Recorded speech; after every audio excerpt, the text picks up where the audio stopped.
Far away, across the savannas and forests of early Africa, the world is never still. The climate shifts in subtle rhythms, a gradual pulse that shapes the land and the lives that move upon it. Rainfall varies from year to year, wet seasons swelling rivers and lakes, dry seasons shrinking them to narrow streams. Vegetation responds in turn. Grasses stretch across plains, punctuated by acacia trees, while patches of forest retreat or expand depending on the rains. The ancestors of Homo sapiens navigate this changing world, their survival closely tied to the patterns of water, shade, and edible plants. During these times, humans are still primarily hunter-gatherers. They move with the herds, tracking gazelle and wildebeest across the plains. They collect roots and tubers, fruits and nuts, learning to recognize which plants are safe to eat and which might cause illness. Their knowledge of the land is intimate, yet it is constantly tested. Even small climatic variations can alter the distribution of resources, forcing adjustments in movement and foraging. Some years, waterholes dry too early, while other seasons bring unexpected floods. Such fluctuations influence not only where humans live, but also how they organize in small groups, how far they travel, and how they share information and food. Far away from the familiar hunting grounds, new landscapes emerge as the climate fluctuates. A shell bead, discovered over 100 kilometers from the nearest coast, indicates that early humans may have traveled farther than previously assumed. This small artifact in a simple piece of marine shell, shaped and perforated, carries a story of mobility and cultural exchange. It suggests that humans were not confined by immediate resources alone. The environment was a guide, but curiosity and necessity pushed them across landscapes where survival was uncertain. Step by step, the land itself changes.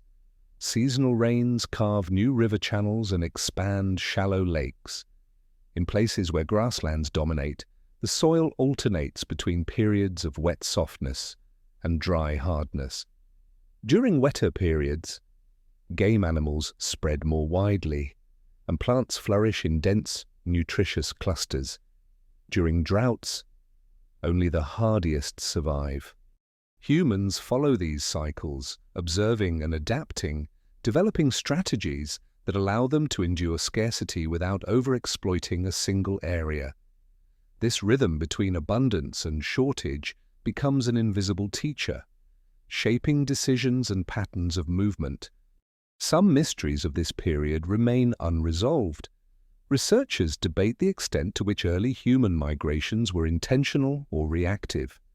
Did groups actively plan their movements to follow predictable environmental cues, or were their paths largely responses to sudden changes, droughts, fires, or herd movements? Evidence is fragmentary. Stone tools appear in scattered locations, shell beads in unexpected distances from water, and occasional burials hint at cultural continuity. Yet they do not provide a complete map of decision-making. These gaps remind us that human adaptation is complex, influenced by both environmental pressures and social dynamics.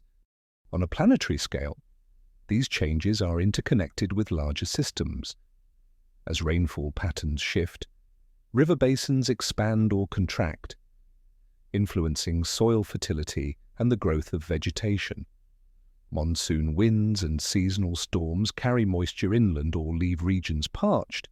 Even in the earliest periods of Homo sapiens, such climatic variability exerts a profound influence on human evolution. Groups that adapt well survive and pass on their knowledge and genetic traits. Those that fail are either absorbed by neighboring populations or vanish entirely. Natural selection is relentless, yet it operates over vast timescales, almost imperceptible within a human lifespan. Step by step, early humans refine the tools they use to survive. Flakes of stone become sharper, more versatile. Wooden implements are fashioned with care. Fire, discovered and maintained in select hearths, allows them to cook food, warm their bodies during cooler nights, and ward off predators. Firelight extends the day, permitting social learning and communication in the darkness. These behaviors do not appear suddenly.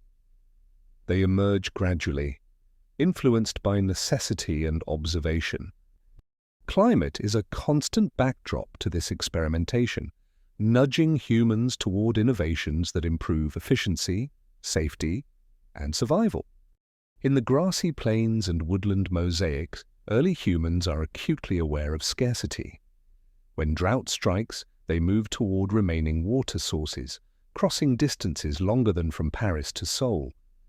Migration patterns are not arbitrary but are constrained by the availability of food, water, and shelter.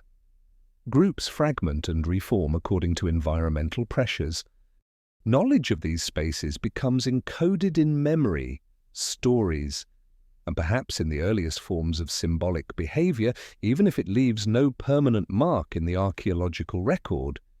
Humans carry the landscape within them, navigating it with awareness and adaptability.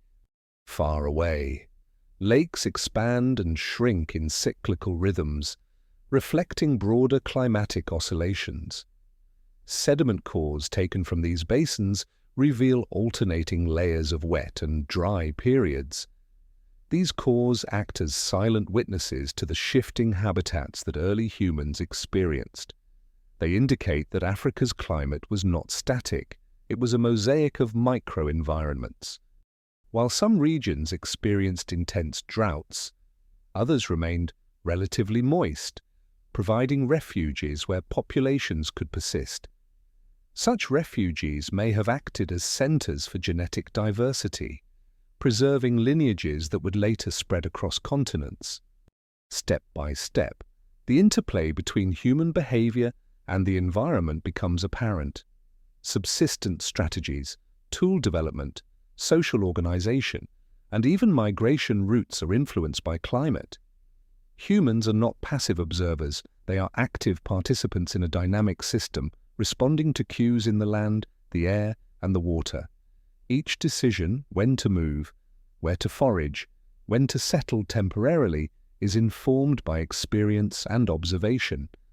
The survival of a group depends on the accuracy of these responses, on the ability to read subtle signs in the landscape. As the sun sets over the African plains, early humans gather near small waterholes, their shadows stretching long across the grass. Fires are lit, stone tools are inspected, and the land waits, silent yet ever-changing. The wind shifts, carrying the scent of wet earth or dry dust. Rain may come soon, or the dry season may persist. The lives of these humans are intimately tied to the rhythms of climate, a relationship that will shape their evolution, their migrations, and the development of behaviors that will echo through millennia. In these quiet landscapes, the foundations of human adaptability are laid. The subtle push and pull of rainfall, drought, river flow, and vegetation create pressures that mold anatomy, behavior, and social organization. As glaciers, deserts, and oceans will later reshape the planet. These early adaptations in Africa prepare Homo sapiens for challenges far beyond their original homelands. The winds of a changing Africa carry more than dust. They carry the seeds of human resilience, ingenuity, and survival across generations. Step by step, humans begin to move beyond the familiar landscapes of Africa. The early savannas, rivers, and woodlands that once contained them are no longer sufficient. Climatic shifts create pressures that drive exploration, curiosity, and necessity.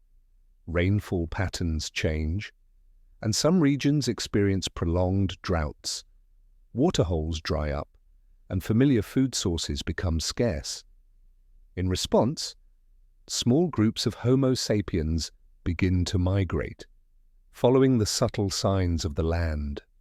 They track animal herds, move toward greener areas, and explore corridors that appear seasonally viable. These movements are measured, deliberate, and yet profoundly influenced by forces beyond human control. Across the Horn of Africa and into the Arabian Peninsula, humans navigate landscapes that are both inviting and harsh. Seasonal rivers, intermittent lakes, and shifting sands present challenges and opportunities. Early humans learn to recognize subtle cues, the direction of prevailing winds, the behavior of birds, the presence of tracks in damp soil. They follow these guides cautiously, moving in patterns that may span hundreds of kilometers. Some migrations are cyclical, returning to familiar refuges during the dry season. Others extend into unknown territories, where survival depends on acute observation, memory, and the ability to respond to sudden environmental changes. Evidence of these early migrations appears in scattered archaeological sites. Stone tools found in southern Arabia suggest that humans were present there over 70,000 years ago. These tools, carefully shaped flakes and points, indicate technological continuity with African predecessors. They also hint at movement over long distances, perhaps following the seasonal availability of resources. While the precise routes remain uncertain, these artifacts provide snapshots of humans extending their presence beyond the continent, encountering landscapes that require flexibility and innovation. Far away from the familiar plains of East Africa, small groups confront deserts that expand and contract with shifting climates.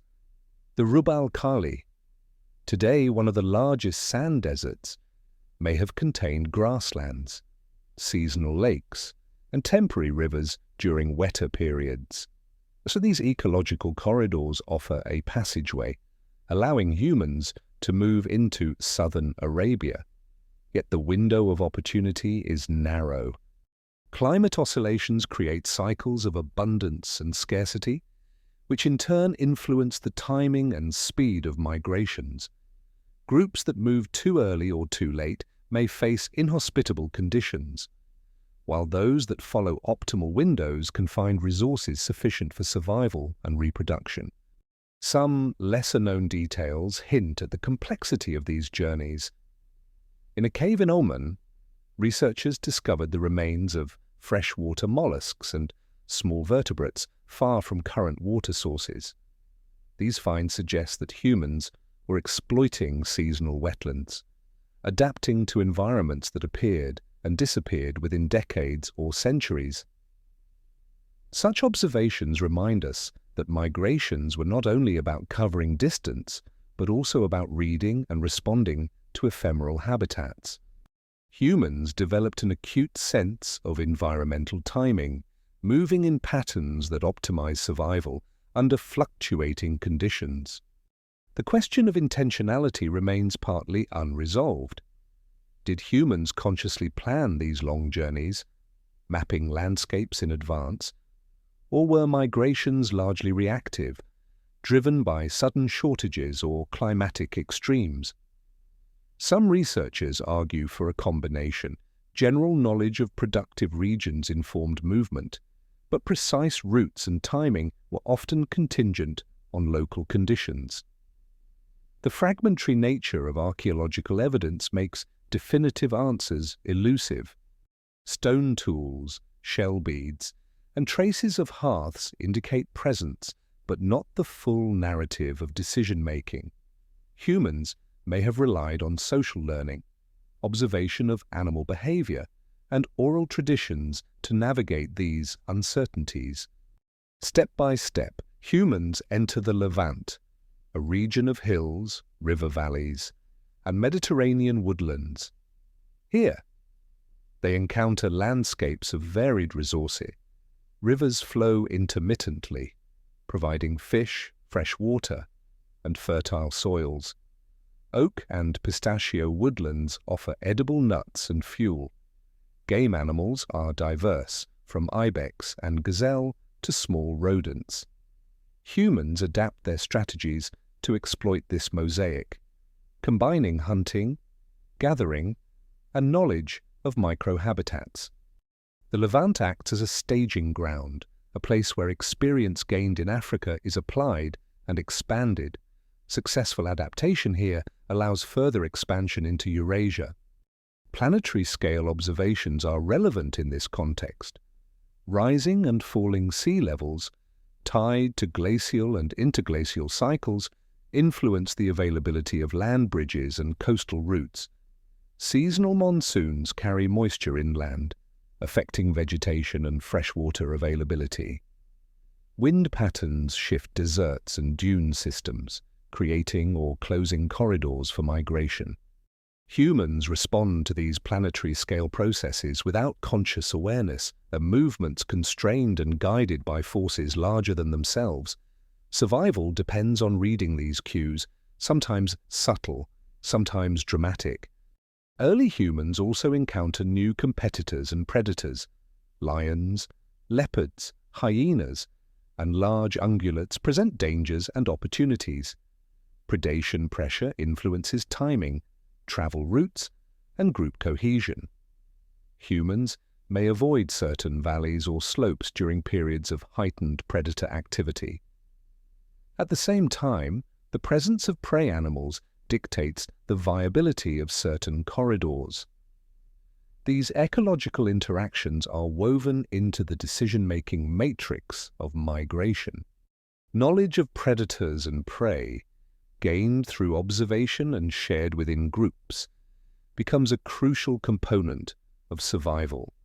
Step by step, tools and technology accompany movement. Stone points, scrapers, and blades allow humans to process meat and plant material more efficiently. Fire, maintained in portable hearths or reconstructed at new sites, provides warmth and protection. These adaptations are not static. They evolve gradually in response to changing environments. The innovations are small but cumulative, enabling groups to move farther, endure harsher climates, and exploit resources in new territories. This interplay between technology and environment reflects a dynamic system, one in which humans both respond to and influence their surroundings. Some migrations cover distances longer than from Paris to Seoul. These are not single journeys, but sequences of moves over generations. Groups may split and recombine, following rivers, coasts, and fertile corridors. Seasonal knowledge guides them. When a valley floods, they ascend to higher terrain. When water recedes, they descend to the plains. In these movements, humans demonstrate flexibility and resilience. Even minor errors can have consequences, but over time, successful strategies persist and are transmitted socially and genetically. Far away, in the shifting landscapes of Arabia and beyond, humans begin to interact with unfamiliar environments and possibly other hominin species. These encounters are shaped by climate. Forest patches may separate populations, while open plains allow overlap. The outcome of these interactions influences genetic flow, technological exchange, and the spread of adaptive behaviors. Each movement, each pause, each observation is part of a larger story of survival under changing conditions. Step by step, the great exodus continues.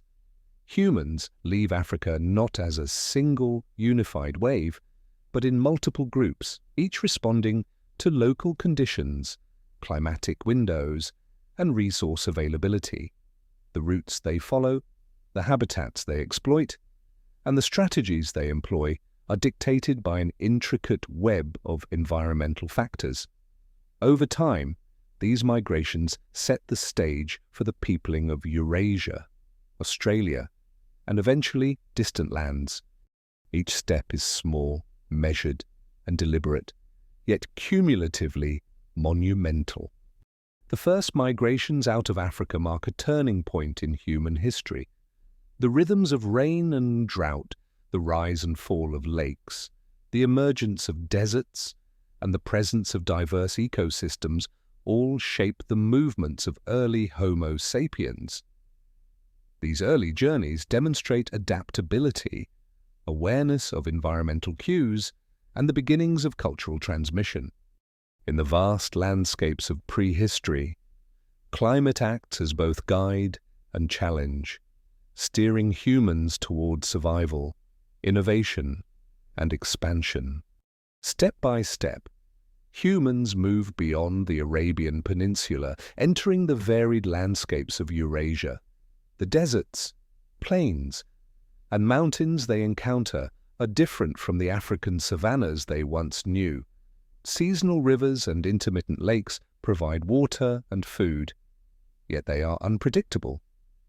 Humans must learn to read these new environments carefully. They observe the behavior of animals, track rainfall patterns, and identify vegetation that indicates freshwater sources. These skills are essential for survival in unfamiliar territories, far away from the African homelands. Early Homo sapiens encounter the Zagros Mountains in what is now Iran. Here, valleys are interspersed with rocky ridges and seasonal streams. Evidence from stone tool sites shows that humans adapt their technology to these new conditions. Tools become more specialized, with points designed for hunting larger game and scrapers adapted to process tougher hides. The careful shaping of flakes and blades demonstrates both skill and planning. The artifacts are small, tangible traces of human ingenuity amidst the vast and challenging landscapes. Climatic changes influence the pace and direction of migration. During wetter periods, grasslands expand, providing corridors rich in resources. During dry phases, deserts grow, cutting off access to familiar routes. Humans respond by altering their paths, sometimes moving toward mountains with more reliable water or following river valleys that retain moisture longer. These movements are guided by observation and experience, yet the timing of migrations is still partially dictated by environmental forces. The unpredictability of climate adds an element of uncertainty to every journey. Some lesser-known details appear in shell deposits and rare artifacts. In southern Levantine caves, researchers have found marine shells transported tens of kilometers from the coast. These shells, likely used as ornaments, suggest that humans maintained connections across landscapes and may have carried items as symbols or for social purposes. Even small, decorative objects offer insight into behavior, planning, and social networks. They indicate that movement was not solely survival-driven. There were aesthetic and possibly communicative dimensions to these early travels. Step by step, humans begin to spread into the Fertile Crescent. Rivers such as the Tigris and Euphrates provide reliable water and attract game. Humans occupy seasonal camps, exploiting floodplains and terraces. Hearths are maintained, and stone tools are adapted to local conditions. The presence of freshwater fish, mollusks, and wild cereals influences settlement patterns.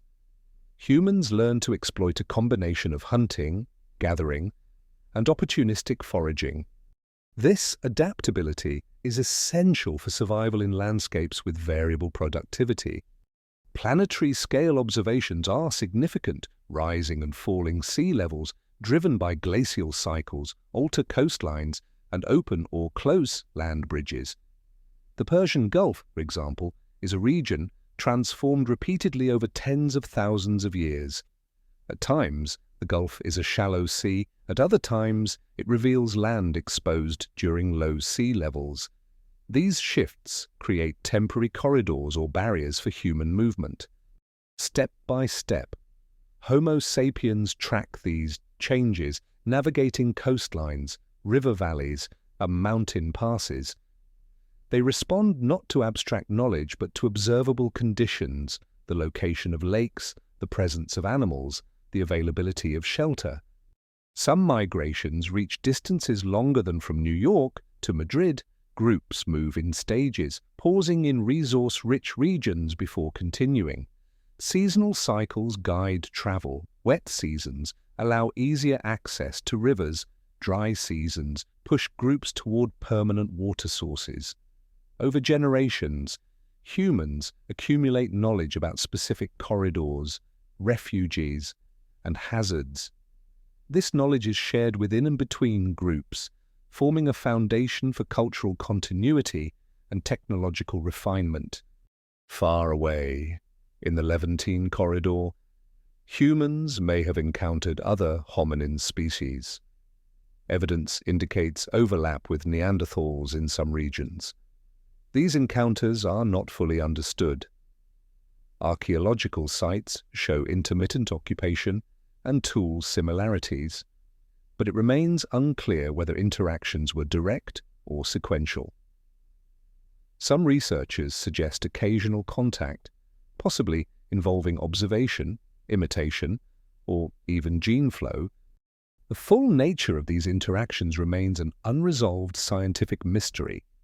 Step by step, humans adapt to colder climates as they move northward. Winter temperatures drop, vegetation changes, and new animal species appear. Humans respond with clothing and fire management, though the specifics remain largely speculative. Stone tools reflect changes in hunting strategy. Points are adapted for large game, scrapers for processing hides, and blades for cutting meat efficiently. Humans adjust to variable environments, combining inherited knowledge from Africa with innovations required for survival in unfamiliar climates. Some lesser-known artifacts provide subtle clues about adaptation. In the Levant and Zagros, researchers have discovered ochre fragments, possibly used for symbolic purposes.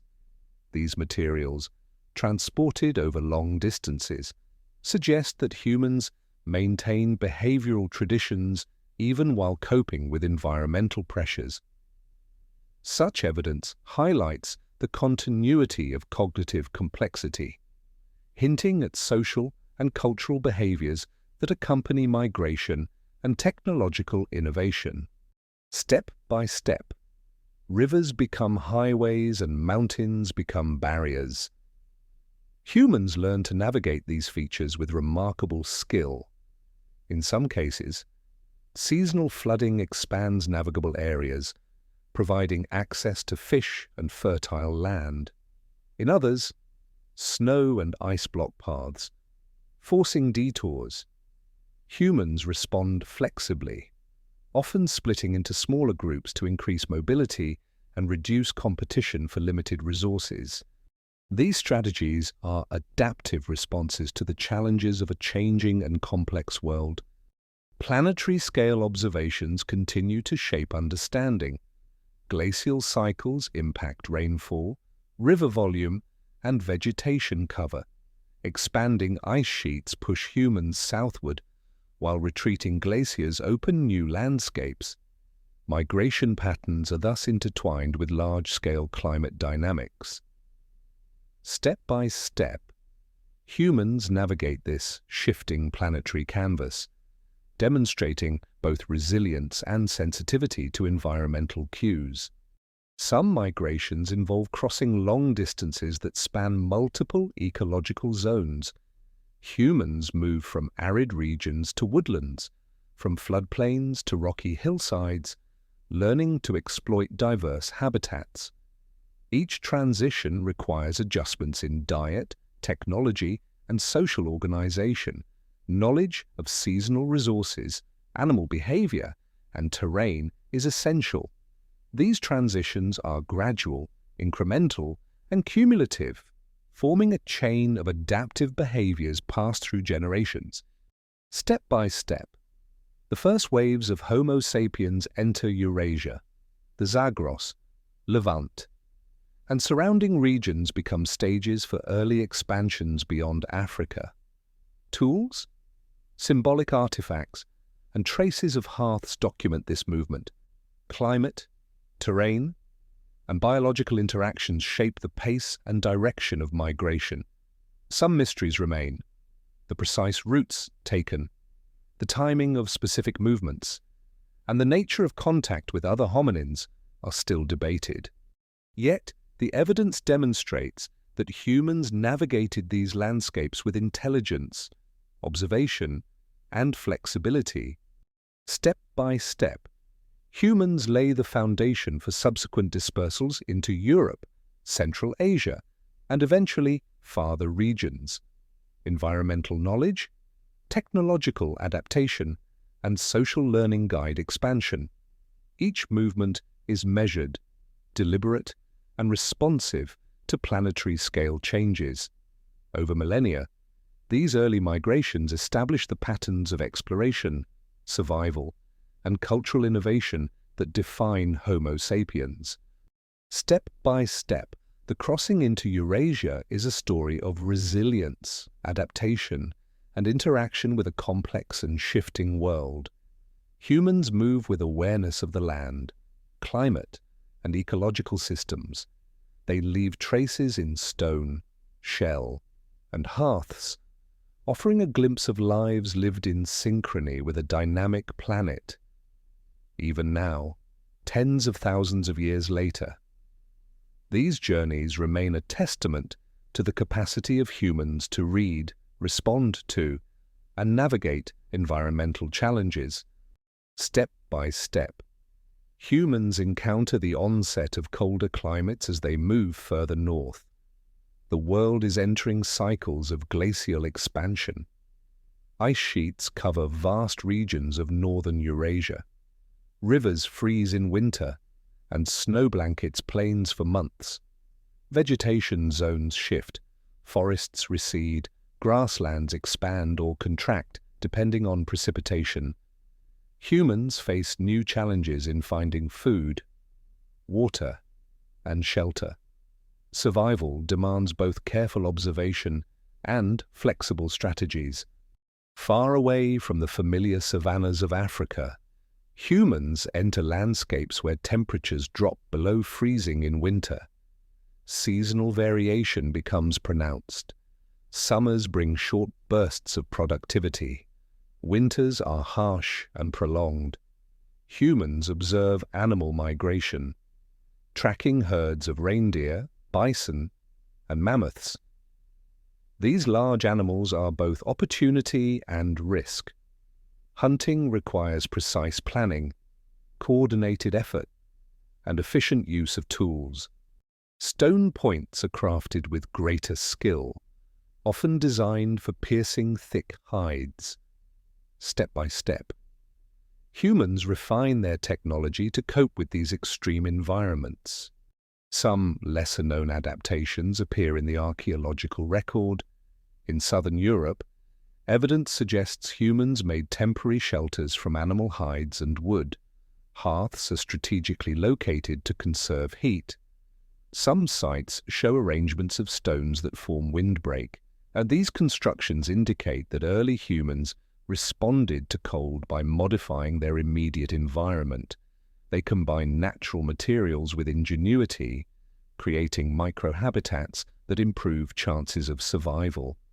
Even subtle changes in camp layout can reflect sophisticated understanding of thermodynamics, resource management, and group dynamics. Step by step, humans adjust clothing and body coverings. While direct evidence is scarce, impressions of hide working, bone needles, and sewing tools indicate they used layered clothing and possibly fitted garments. Humans learn to conserve body heat, protect extremities, and maintain mobility. Some researchers still debate the exact techniques employed, as preservation of organic materials is rare. Yet the presence of tools associated with hide preparation strongly suggests that clothing and insulation were crucial for life in Ice Age climates. Planetary-scale observations are striking. Glacial cycles influence rainfall, river flow, and vegetation zones over vast areas. As ice sheets lock water in glaciers, sea levels drop, exposing continental shelves.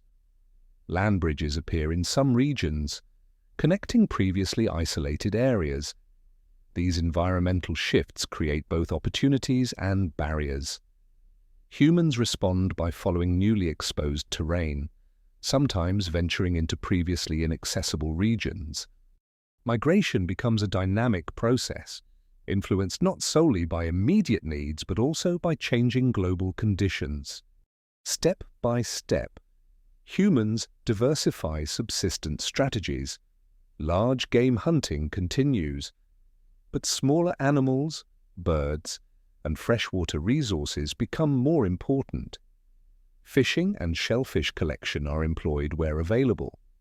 Plant foods, although limited in winter, are stored, dried, or otherwise preserved. Humans demonstrate a combination of foresight and experimentation.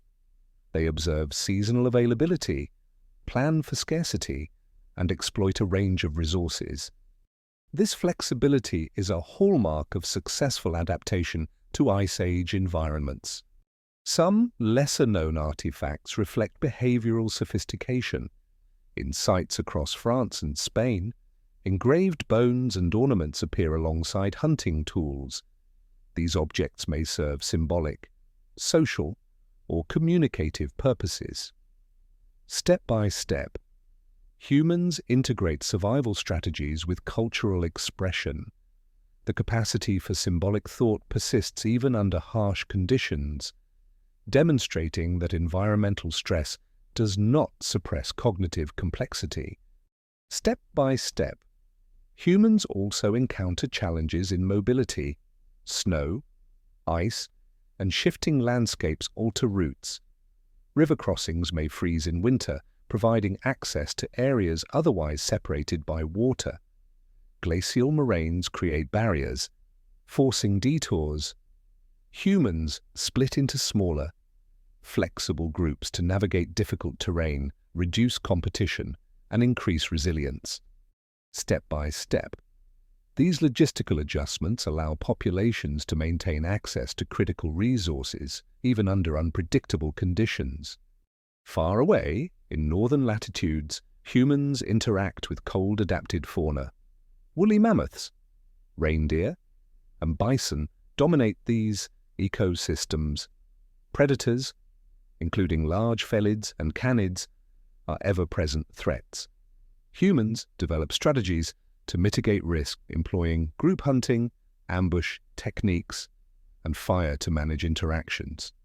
Step by step, the archaeological record reveals patterns of prey selection, tool specialization, and camp organization that reflect careful planning and environmental attunement. Step by step, humans refine fire management. Hearths provide warmth, light, and a means to cook food. Fire placement considers wind direction, shelter proximity, and group safety. Evidence from charcoal layers and ash deposits indicates repeated use and maintenance over seasons. Humans learn to carry embers or maintain continuous fires in key locations. Fire becomes a tool not only for survival, but also for social cohesion and coordination.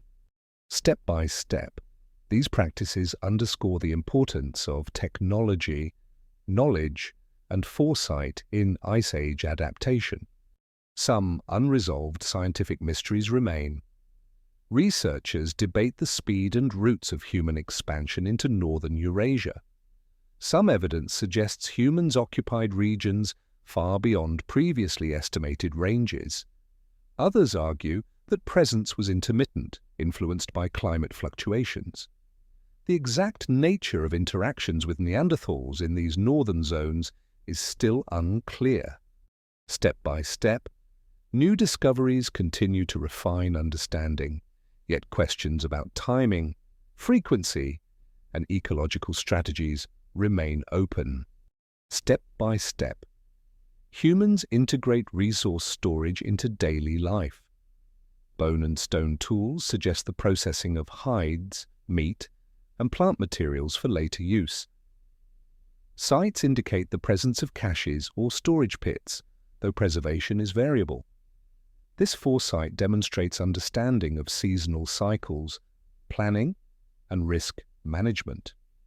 Humans respond not only to immediate scarcity but also to future conditions. Adaptation becomes a temporal as well as spatial challenge. Planetary-scale patterns continue to influence human behavior. Expansion and contraction of ice sheets modify climate, hydrology, and habitat availability. Humans track these changes indirectly, responding to observable cues in flora, fauna, and water availability. Step by step, the interplay of environmental pressure and human ingenuity shapes migration routes, settlement patterns, and technological innovation. The Ice Age acts as both constraint and catalyst, driving evolution and cultural development. Step by step, humans also refine social structures. Harsh climates favor cooperation, knowledge sharing, and division of labor. Evidence of group organization appears in camp layout, tool distribution, and hunting strategies. Step by step, social learning becomes a critical component of adaptation. Shared knowledge of routes, shelter, fire management, and seasonal resources allows groups to survive where isolated individuals might not. Step by step, humans leave traces in the archaeological record that inform modern understanding. Hearths, tools, ornaments, and environmental modifications provide insight into daily life, survival strategies, and cognitive development. The evidence demonstrates that adaptation to Ice Age climates required more than physical resilience. It demanded observation, planning, technology, social coordination, and cultural continuity. Step by step, adaptation to Ice Age climates illustrates the interplay of environment, technology, and social organization. Humans navigate shifting landscapes, exploit variable resources, and maintain cultural expression. Their survival reflects both immediate responses and long-term planning. Even in the harshest conditions, humans demonstrate flexibility, intelligence, and an ability to integrate environmental knowledge with practical strategies. Step by step, these adaptations set the stage for further expansion into Europe, Central Asia, and beyond. Climate continues to influence every decision, movement, and innovation. Humans respond not only to threats, but also to opportunities presented by a changing planet. The story of adaptation to Ice Age climates is a story of careful observation, technological ingenuity, and social resilience.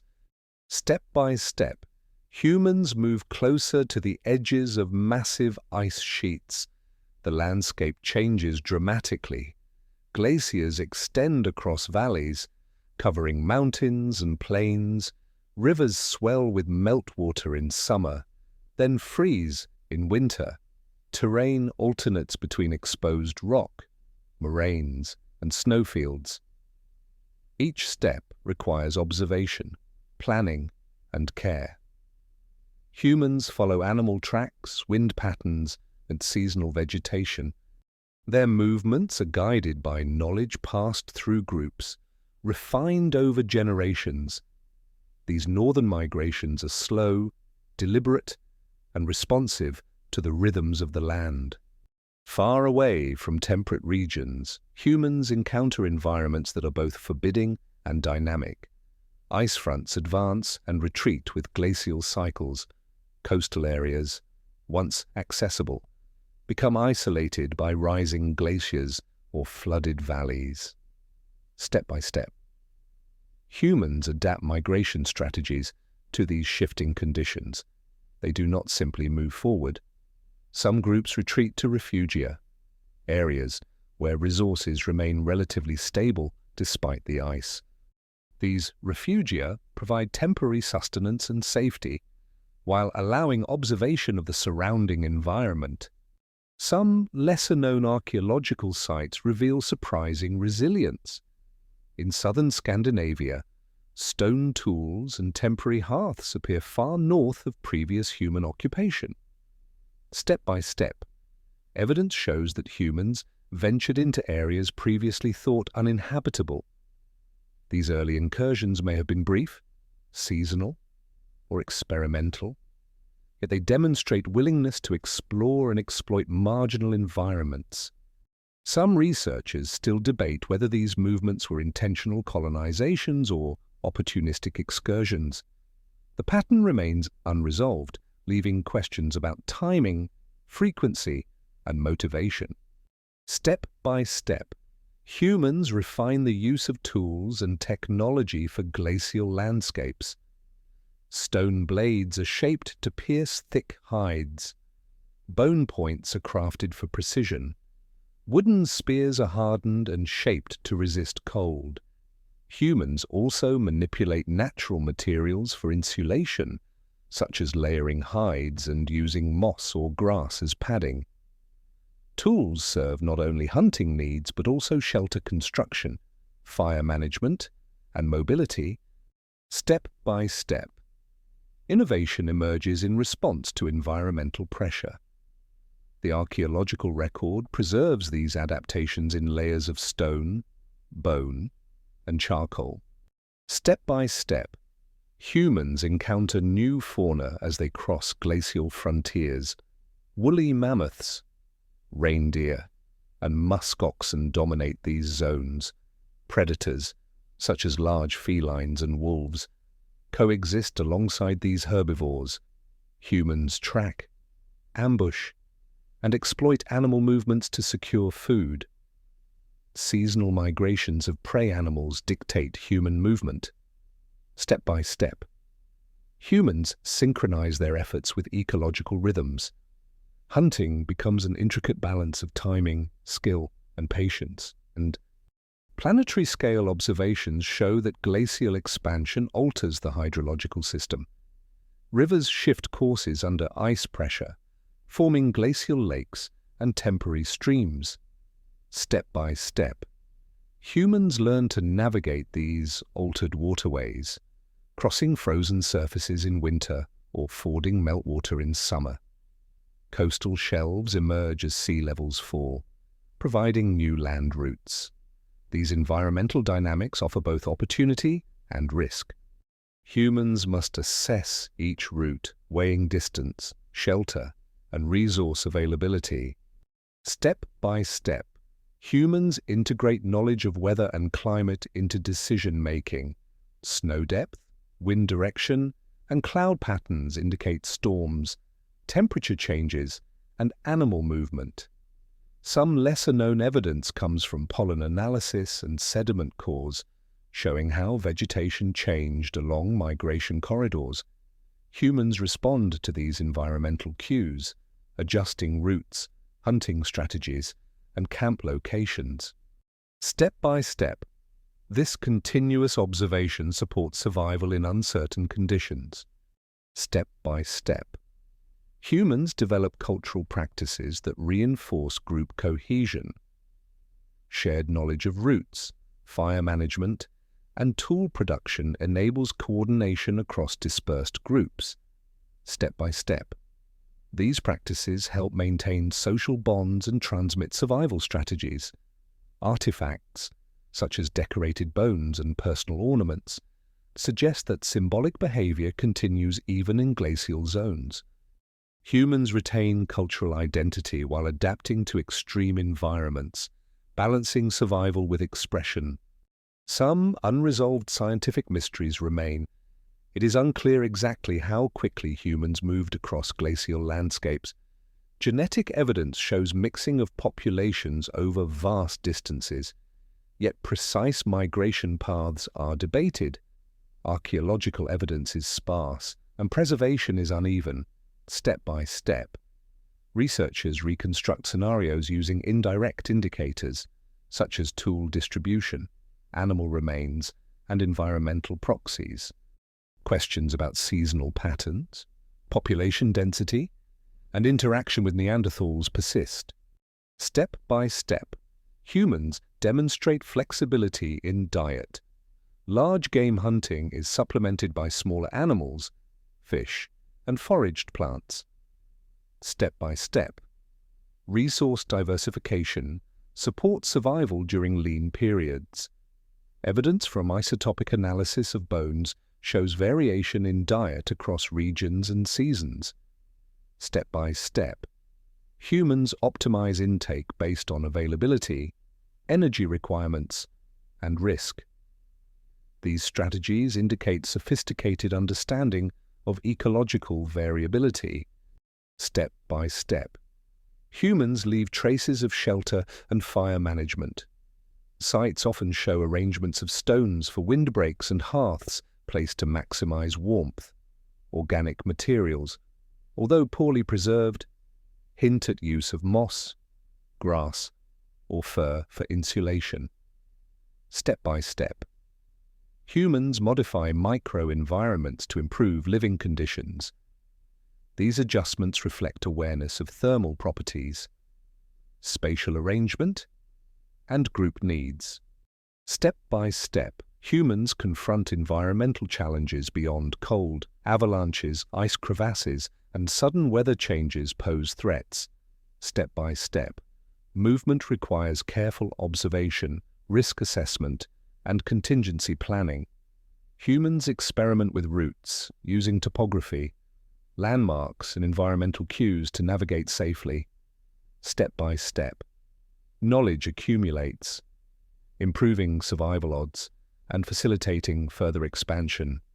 Far away from familiar lands, humans cross rivers, lowland marshes, and glacial moraines. Step by step, migration is incremental, guided by environmental feedback. Some lesser-known artifacts, such as scrapers and lithic cores, indicate temporary stops and local adaptation. Step by step, these small adjustments accumulate into successful long-distance movement. Humans negotiate the landscape with skill, patience, and repeated observation. Step by step, adaptation to glacial frontiers reflects interplay between environment, technology, and social organization. Humans combine immediate responses with planning for seasonal and spatial variability. Fire, shelter, clothing, and tools integrate into daily routines. Step by step, mobility, subsistence, and social cohesion evolve together, forming a framework for long-term survival in extreme climates. Step by step, humans approach the edge of the continental ice. Planetary-scale forces, glacial expansion, sea level change, and atmospheric shifts continue to shape opportunities and constraints. Humans respond incrementally, testing limits, observing patterns, and adjusting behavior. Step by step, these crossings extend knowledge of the northern landscapes, setting the stage for further migration and ecological adaptation. Step by step, humans leave traces that allow modern reconstruction. Stone tools, hearths, ornaments, and site patterns provide insight into navigation, resource use, and group coordination. Step by step, these traces reveal careful planning, environmental sensitivity, and cultural continuity. Humans move deliberately, responding to the challenges and opportunities of glacial frontiers. The evidence demonstrates that migration is both a physical and cognitive endeavor, shaped by observation, ingenuity, and experience.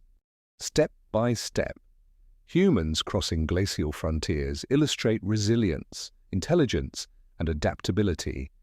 Every movement, observation, and innovation reflects the interaction of life with a dynamic planet. Even in the harshest environments, humans persist. Step by step, their paths expand knowledge, resources, and survival strategies, preparing the species for subsequent waves of expansion and environmental change. Step by step, humans retreat to pockets of habitable land as glaciers advance. These refugia provide shelter, food, and relative stability in otherwise inhospitable regions. Valleys shielded from wind, south-facing slopes warmed by the sun, and river corridors with consistent water flow all offer temporary reprieve. Step by step, humans learn to identify these microenvironments. They cluster near them during winter and disperse when resources become abundant. Far away from the main migration corridors, these refugia become centers of innovation and survival. Archaeological evidence shows repeated occupation over thousands of years in some locations. Hearths, lithic assemblages, and faunal remains indicate seasonal or multi-generational presence. Step by step, humans refine techniques for hunting, fire management, and shelter construction within limited space. Stone tools are often resharpened, bone points recycled, and shelters reused. Some lesser-known sites reveal unusual patterns of resource exploitation. In the Pyrenees, for instance, humans hunt both high-altitude game and lowland fish during the same season. In Italy, mollusk shells appear far inland, suggesting either transport over long distances or temporary coastal expeditions. Step by step, humans balance local resource availability with strategic mobility. They experiment with diet, tool use, and settlement patterns. These decisions reflect deep environmental awareness and flexible planning. Step by step, humans adapt culturally to isolation. Shared knowledge becomes more concentrated within small groups. Skills such as fire maintenance, flint knapping, and hide preparation are taught intensively. Some lesser-known evidence points to symbolic practices in refugia. Shell beads, pigment fragments, and etched stones are found in small assemblages, indicating continued attention to social and symbolic life even under survival pressure. Step by step, cultural continuity persists despite geographic isolation. Planetary-scale observations highlight the significance of refugia. As glaciers lock large volumes of water, sea levels fall, exposing continental shelves and creating potential migration corridors. Yet in many regions, advancing ice cuts off these paths. Step by step, humans must navigate a patchwork of accessible and inaccessible landscapes.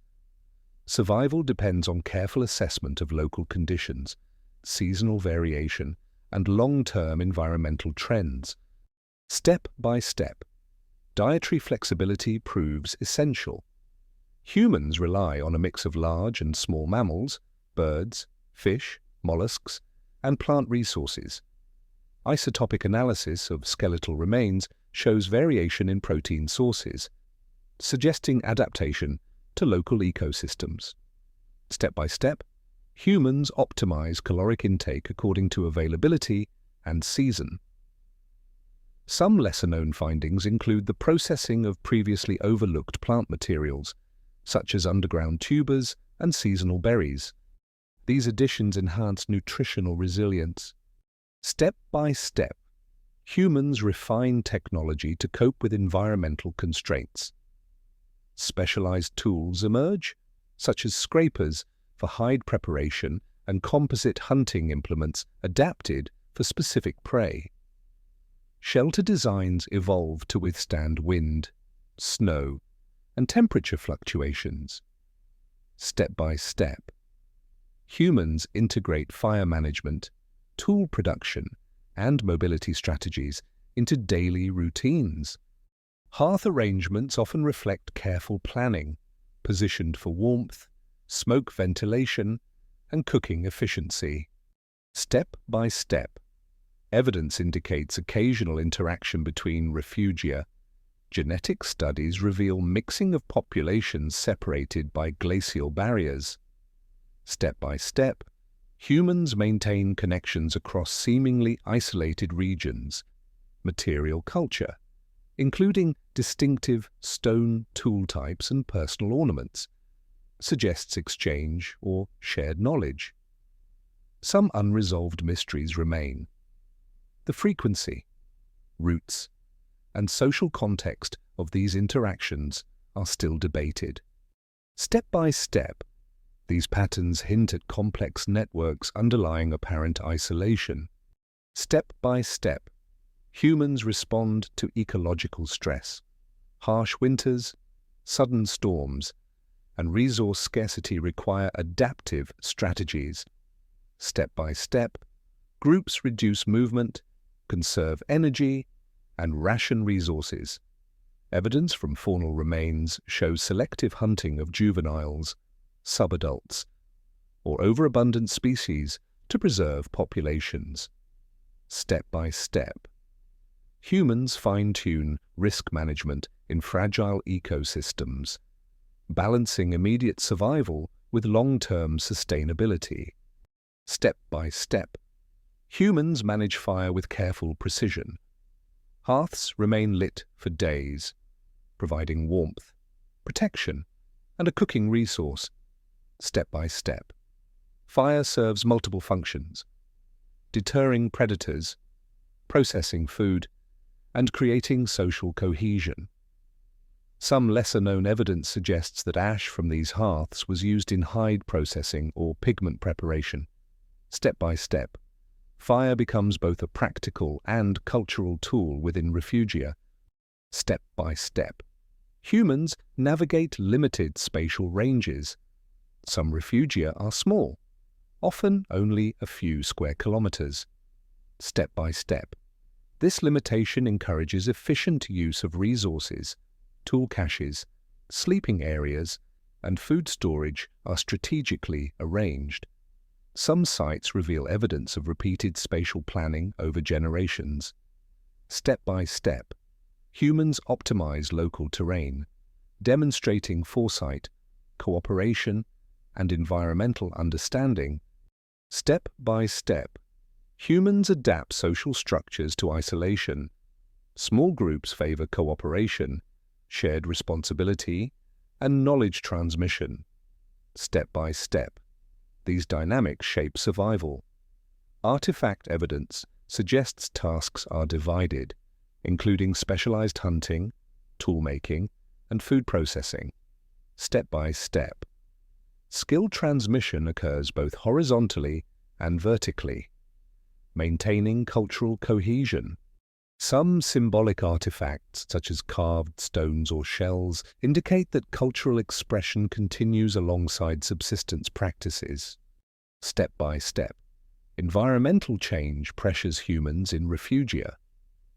Glacial fluctuations alter available land, river courses alter vegetation patterns. Step by step, humans monitor ecological cues, seasonal changes in plant growth, animal behavior, and snow patterns. Step by step, they adjust hunting schedules, storage practices, and migration within the refugium. Lesser-known evidence includes temporary caches of plant materials, such as seeds and nuts, possibly stored for later consumption. Step by step, these behaviors demonstrate long-term planning. Step by step, refugia offer opportunities for experimentation. Limited space and predictable environmental cycles allow humans to test new tools, hunting strategies, and fire techniques. Step by step, these innovations may spread as groups reconnect with others during favorable periods. Step by step, Knowledge transfer between refugia contributes to adaptive success over vast timescales. Step by step, humans balance risk and opportunity. Isolation reduces competition for resources but also limits access to broader genetic and cultural networks. Step by step, humans navigate this trade-off using mobility, observation, and planning to survive. Some unresolved questions remain regarding the exact density of refugial populations, the duration of occupation, and the frequency of intergroup contact. Step by step, these mysteries persist in the archaeological record. Step by step, humans in isolated refugia demonstrate the capacity for resilience. Every resource gathered, tool crafted, and hearth maintained reflects awareness, ingenuity, and foresight. Step by step, survival in these environments depends on attentive observation, social cohesion, and adaptability. Planetary-scale climate forces shape possibilities, yet humans respond incrementally, carefully, and persistently.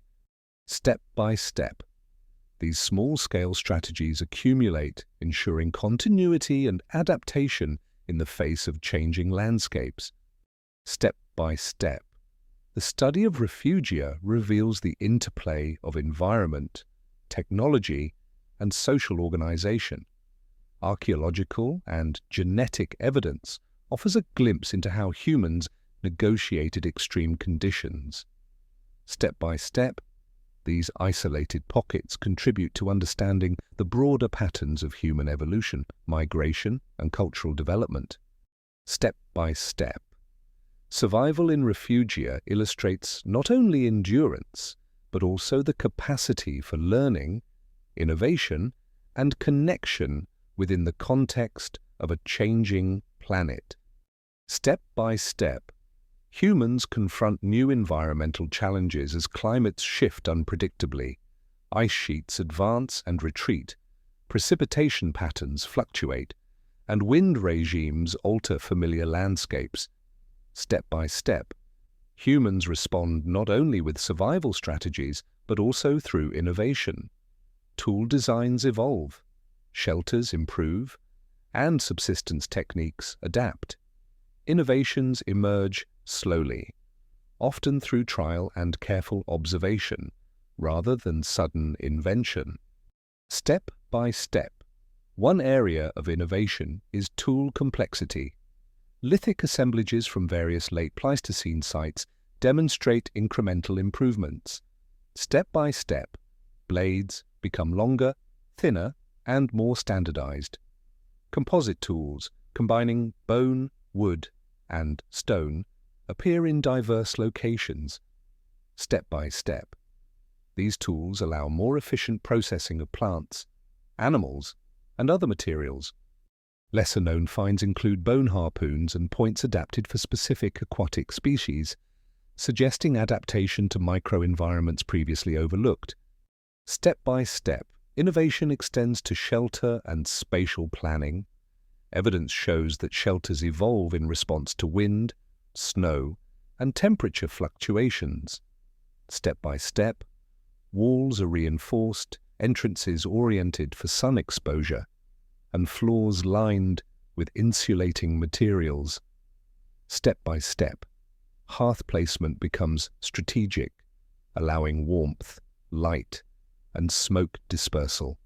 Some unresolved questions remain, whether these arrangements were consciously standardized or emerged gradually through repeated experimentation.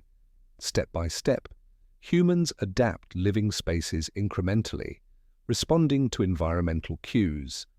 Step by step, fire management reflects both practicality and innovation. Hearths are used not only for warmth and cooking, but also for protection against predators and insect pests. Step by step, humans learn to maintain fire through inclement weather and across extended periods. Lesser-known evidence suggests the use of multiple hearths within a single site, possibly allowing simultaneous cooking and heating in different areas. Step by step, fire becomes a tool of experimentation, facilitating controlled exposure to heat, smoke, and light. Step by step, subsistence strategies shift in response to climatic pressure. Humans diversify diets, targeting a combination of large game, small mammals, birds, fish, and plant resources. Step by step, foragers refine hunting techniques, sometimes focusing on underutilized species or seasonal availability. Some sites indicate the repeated use of fish traps, bird snares, and shellfish gathering in areas previously considered marginal. Step by step, humans optimize caloric return relative to effort, learning to balance risk and reward in uncertain environments. Step by step, environmental monitoring plays a crucial role. Humans observe seasonal patterns, animal behaviors, and plant phenology. Step by step, this knowledge informs mobility, hunting schedules, and resource storage. Some lesser-known evidence points to the storage of seeds, nuts, and dried meat, possibly for use during periods of scarcity. Step by step, innovation occurs not only in physical tools but also in behavioral practices, reflecting foresight and planning. Step by step, the development of symbolic behavior may intersect with innovation. Shell beads, pigments, and engraved stones appear in contexts linked to environmental stress. Step by step, these artifacts suggest that cognitive flexibility extends beyond immediate survival. Some unresolved debates concern whether these symbols primarily served social cohesion, individual identity, or practical purposes such as counting or signaling. Step by step, humans integrate symbolic thought with material innovation, creating adaptive responses that are both practical and cognitive. Step by step, mobility strategies change under climatic pressure.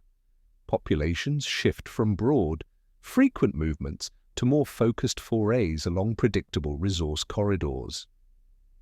Step by step, humans may return seasonally to well-known refugia while exploring new areas opportunistically. Lesser-known evidence shows that some stone tool types appear in multiple refugia separated by hundreds of kilometers, implying either long-distance movement or exchange networks. Step by step, humans expand their spatial knowledge and capacity for planning through these repeated journeys. Step by step, innovation manifests in food processing, grinding stones, mortars, and specialized knives appear in diverse contexts. Step by step, humans experiment with cooking, drying, and fermenting plants and animal products. Some sites show indirect evidence of starch processing or leaching of toxins from plants previously considered inedible. Step by step, these techniques increase dietary breadth and resilience under fluctuating environmental conditions. Step by step, tool and material selection reflects resource availability. Humans demonstrate adaptability, choosing local stone, bone, or wood depending on seasonal access. Step by step, composite tools combine multiple materials for specific functions. Lesser-known findings include temporary adhesives, plant fibers, and sinew used to bind points, illustrating innovative engineering solutions. Step by step, humans refine craftsmanship, maximizing efficiency and durability under ecological constraints. Step by step, small-scale experimentation supports long-term cultural transmission. Innovations initially confined to a single group may spread through interactions at seasonal aggregation sites. Step by step, knowledge of toolmaking, fire management, and subsistence practices disseminates gradually. Some unresolved mysteries concern the mechanisms of transmission, whether primarily observational, through imitation, or supplemented by communication. Step by step, innovation is cumulative, linking isolated groups within broader networks. Step by step, climatic pressures also encourage problem-solving in shelter and clothing. Evidence indicates use of animal hides, layered garments, and insulation techniques. Step by step, humans engineer protective clothing for cold, wet, and windy conditions. Some lesser-known discoveries suggest experimentation with plant-based fibers, possibly for weaving or binding. Step by step, these adaptations enable survival in previously inhospitable zones. Step by step, social structures support innovation. Small groups allow for concentrated learning and teaching, fostering experimentation within a controlled environment. Step by step, specialized roles may develop, with individuals focusing on hunting, tool-making, or plant processing. Step by step, cooperation and skill-sharing enhance group resilience. Some unresolved questions remain regarding the extent to which innovation was intentional versus emergent from repeated practice. Step by step, innovation is influenced by environmental feedback. Successful strategies are reinforced, while ineffective ones are abandoned. Step by step, humans learn to adjust hunting schedules, tool design, and shelter arrangements based on seasonal observations. Some lesser-known sites contain repeated hearth rebuilds or tool reconfigurations, reflecting iterative problem-solving. Step by step, humans demonstrate an empirical approach to environmental adaptation. Step by step, planetary-scale processes shape innovation. Glacial advances, sea level fluctuations, and shifting vegetation zones create new challenges. Step by step, humans respond locally with modifications to tools, mobility, and resource use.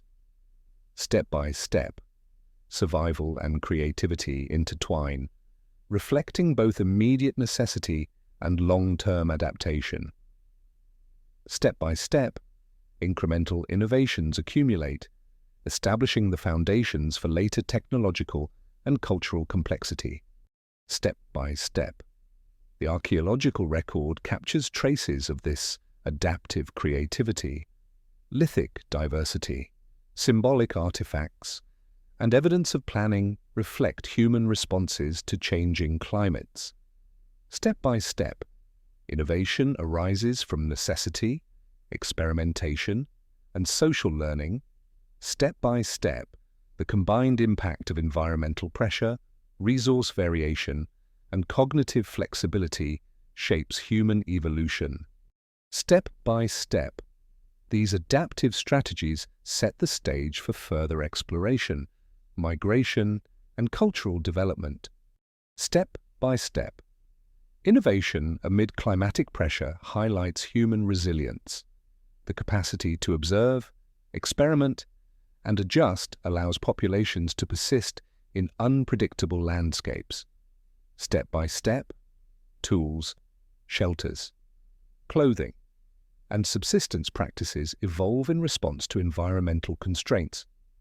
Step by step, these incremental changes reflect both material ingenuity and social learning. Step by step, humans convert necessity into knowledge, ensuring continuity and adaptability across vast time scales. Step by step, humans move beyond familiar landscapes, grasslands, river valleys, coastal plains, and forested slopes become part of an expanding territory. Step by step, populations confront novel climates, unfamiliar flora, and new animal communities. Step by step, mobility is guided by water sources, seasonal availability, and shelter options.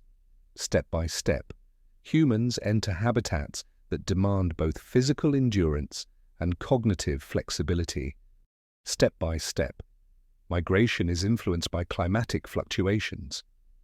Warming periods open tundra and forest margins, while glacial advances restrict movement to refugia. Step by step, humans track animal migrations and ripening plants across landscapes. Step by step, knowledge of seasonal cues and resource distribution informs the choice of new habitats. Step by step, movement is neither random nor purely instinctive. Step by step, archaeological sites illustrate human presence in diverse environments. Step by step, stone tools, hearths, and habitation traces appear in alpine valleys, river deltas, and coastal zones. Step by step, these finds show adaptation to terrain, vegetation, and hydrological conditions. Lesser-known evidence includes temporary camps on elevated terraces, possibly chosen to avoid flooding while monitoring surrounding areas. Step by step, these choices reflect careful observation and spatial awareness. Step by step, the colonization of wetlands and river systems is significant. Step by step, waterways offer both mobility and resources. Step by step, fish, waterfowl, and riparian plants supplement terrestrial foraging. Step by step, some sites show repeated use of seasonal floodplains, suggesting both knowledge of hydrology and adaptive planning. Step by step, humans exploit these niches without modern equipment, relying on observation, tools, and collective memory. Step by step, coastal expansion demonstrates foresight. Step by step, groups settle near estuaries, tidal flats, and rocky shores. Step by step, they gather shellfish, marine mammals, and edible seaweeds. Lesser-known evidence indicates shell middens far from the present coastline, hinting at long-term shoreline changes and past resource availability. Step by step, humans track sea level shifts, tides, and seasonal fish runs, integrating marine knowledge with terrestrial strategies. Step by step, highland habitats are explored cautiously. Step by step, alpine environments present cold, wind, and scarce vegetation. Step by step, toolkits adapt to hunting smaller mammals, birds, and seasonal plants.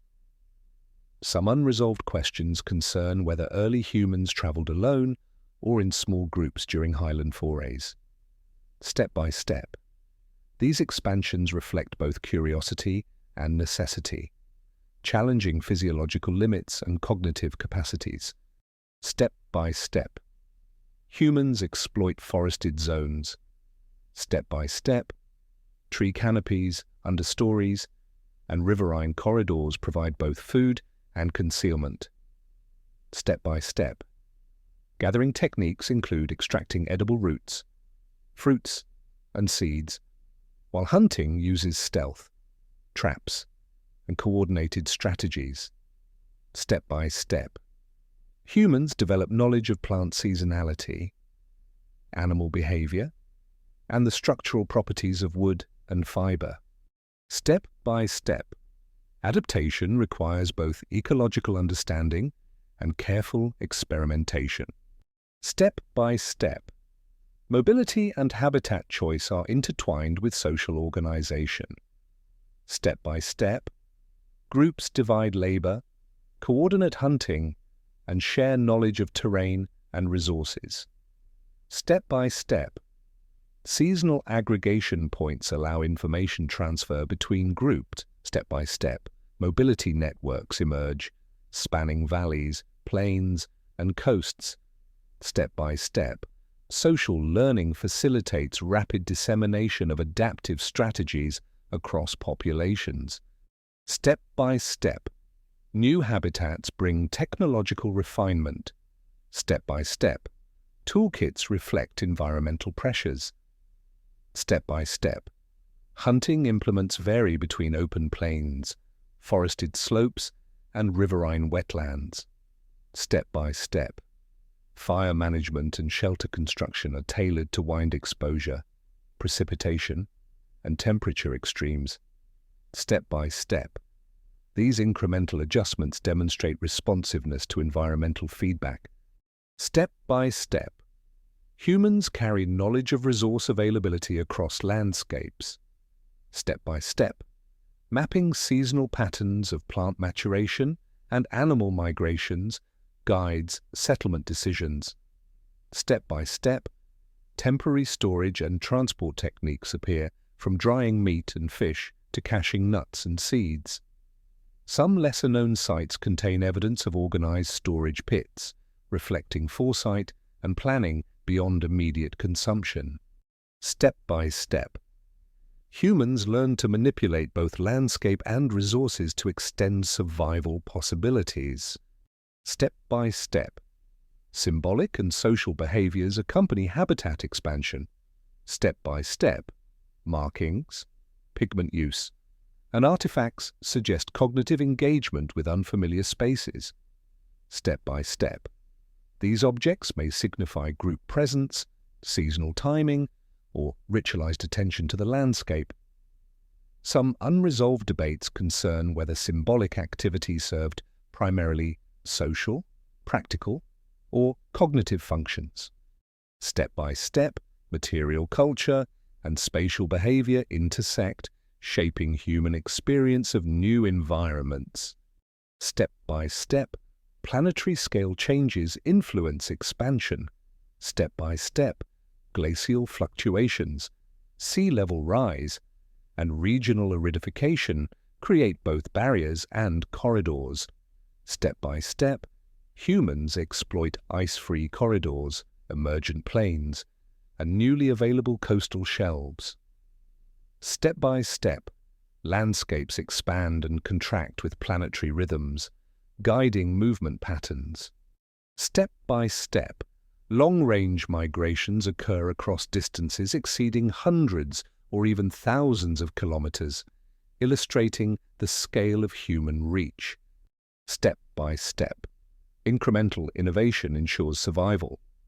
Step by step, humans integrate ecological knowledge, tool use, mobility strategies, and social learning. Step by step, they navigate diverse habitats while minimizing risk. Step by step, each new environment requires problem-solving and adaptation. Step by step, incremental adjustments accumulate into enduring patterns of human presence across continents. Step by step, high-resolution archaeological evidence documents these expansions. Step by step, lithic distributions, hearths, and organic residues reflect habitat-specific adaptations. Step by step, site location, tool selection, and subsistence practices reveal careful responses to environmental variability. Step by step, humans experiment with movement, diet, and shelter, shaping landscapes and leaving traces of ecological understanding. Step by step, humans combine flexibility with foresight. Step by step, habitat choice balances immediate resource needs with longer-term survival. Step by step, seasonal patterns guide movement and settlement. Step by step, tool innovation, social cooperation, and ecological knowledge converge, enabling humans to occupy landscapes previously inaccessible. Step by step, these expansions demonstrate cumulative problem-solving under fluctuating environmental pressures. Step by step, the record of habitat expansion illustrates the resilience of early humans. Step by step, populations endure shifting climates, variable resources, and novel terrains. Step by step, they adapt both culturally and technologically, integrating observation, experimentation, and social learning.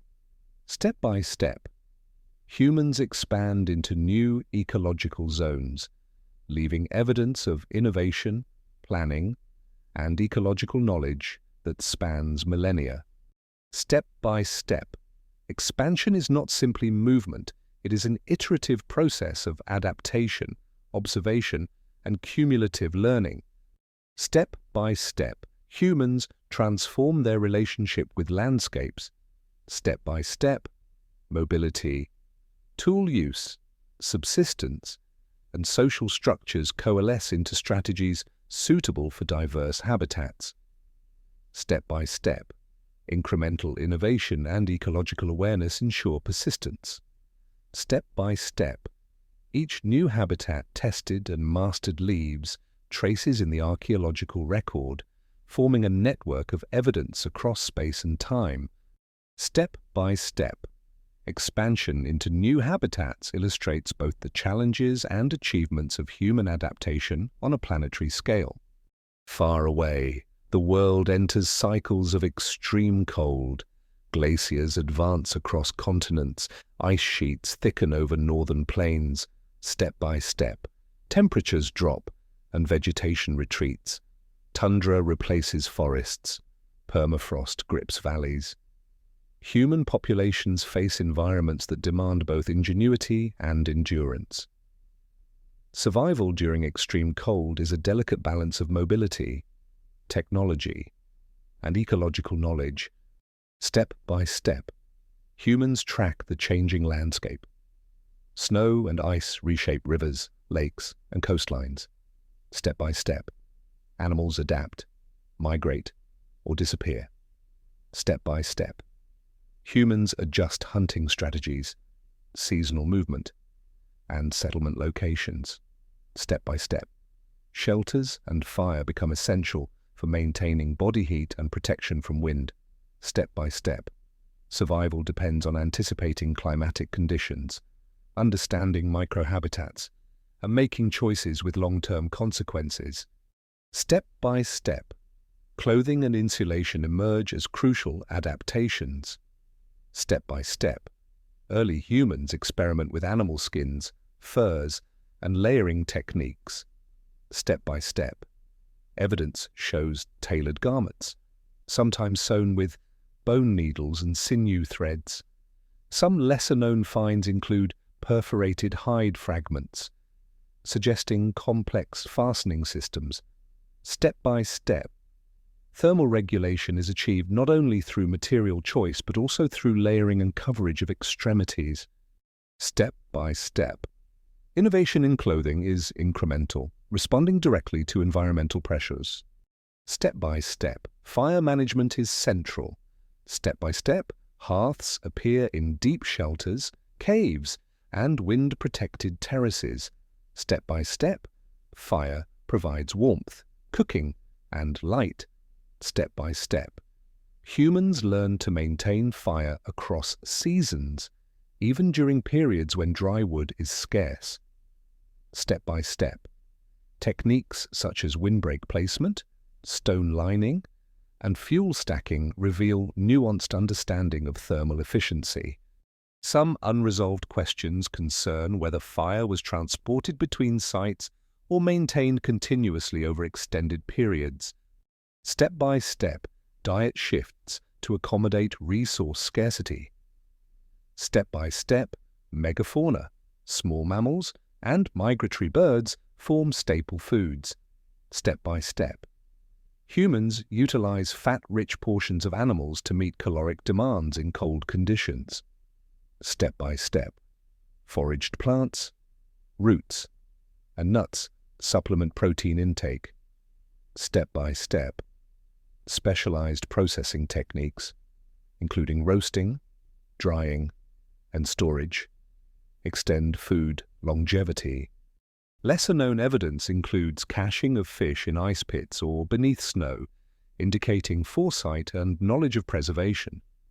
Step by step, diet integrates both immediate and stored resources. Step by step, shelters are carefully chosen.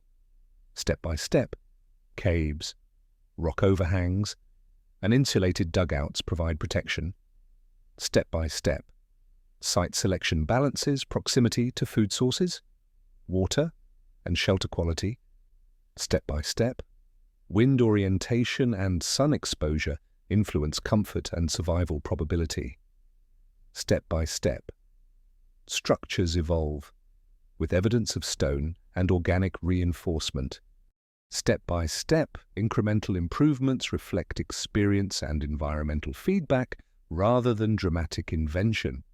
Step by step, human groups organize socially to survive. Step by step, labor division ensures efficient hunting, gathering, fire management, and childcare. Step by step, cooperative strategies reduce risk of exposure and enhance foraging efficiency. Step by step, seasonal aggregation points allow knowledge transfer about weather patterns, ice thickness, and animal migration. Step by step, social learning facilitates survival in extreme conditions. Some unresolved questions concern the size of groups capable of sustaining themselves under severe cold, particularly during glacial maxima. Step by step, mobility strategies respond to ice dynamics. Step by step, humans follow animals, rivers, and open corridors through the ice. Step by step, they exploit ice-free refugia for both shelter and sustenance. Step by step, evidence suggests movement over distances exceeding hundreds of kilometers, constrained by seasonal conditions and resource availability. Step by step, glacial advances isolate populations, influencing gene flow and adaptation. Step by step, humans adapt to fragmented landscapes, balancing risk, resource tracking, and long-term survival. Step by step, technology adapts to frozen environments. Step by step, tools reflect needs for hunting, skinning, and processing in cold conditions. Step by step, lithic assemblages include specialized blades and points optimized for large game. Step by step, wooden spears and other perishable implements complement stone technology. Step by step, microblade industries show standardization, facilitating efficiency and repair. Step by step, incremental improvements in tools increase survival probability under harsh environmental stress. Step by step, humans develop strategies for long-term planning. Step by step, storage of food, fuel, and raw materials becomes vital. Step by step, caches are located near shelters or along migration routes. Step by step, preservation in ice, snow, or dry caves extends availability across months. Step by step, some sites show repeated seasonal occupation, suggesting detailed knowledge of environmental cycles. Step by step, cognitive mapping of terrain, resources, and climate patterns emerges as a key adaptation. Step by step, cultural and symbolic behaviors accompany cold survival. Step by step, markings, pigments, and ornaments appear in shelters and caves. Step by step, these items may indicate group identity, territory, or seasonal rituals. Some lesser-known finds include pigments buried beneath hearths, perhaps linked to both practical and symbolic purposes. Step by step, humans maintain social cohesion, exchange knowledge, and reinforce shared memory networks, enhancing survival through collective intelligence. Step by step, planetary-scale effects influence survival strategies. Step by step, ice sheets alter river courses, coastal outlines, and vegetation zones. Step by step, humans track these changes, adjusting movement and resource acquisition accordingly. Step by step, global climatic shifts produce cascading effects on flora, fauna, and human settlement. Step by step, adaptability becomes a measure of long-term persistence rather than immediate success. Step by step, survival during extreme cold illustrates the interaction between planetary processes and human ingenuity. Step by step, evidence from high-latitude sites demonstrates resilience. Step by step, artifacts, hearths, and subsistence remains reflect precise adaptation to extreme environments. Step by step, small group sizes, high mobility, and knowledge of microclimates are crucial. Step by step, survival depends on integration of technological, ecological, and social strategies.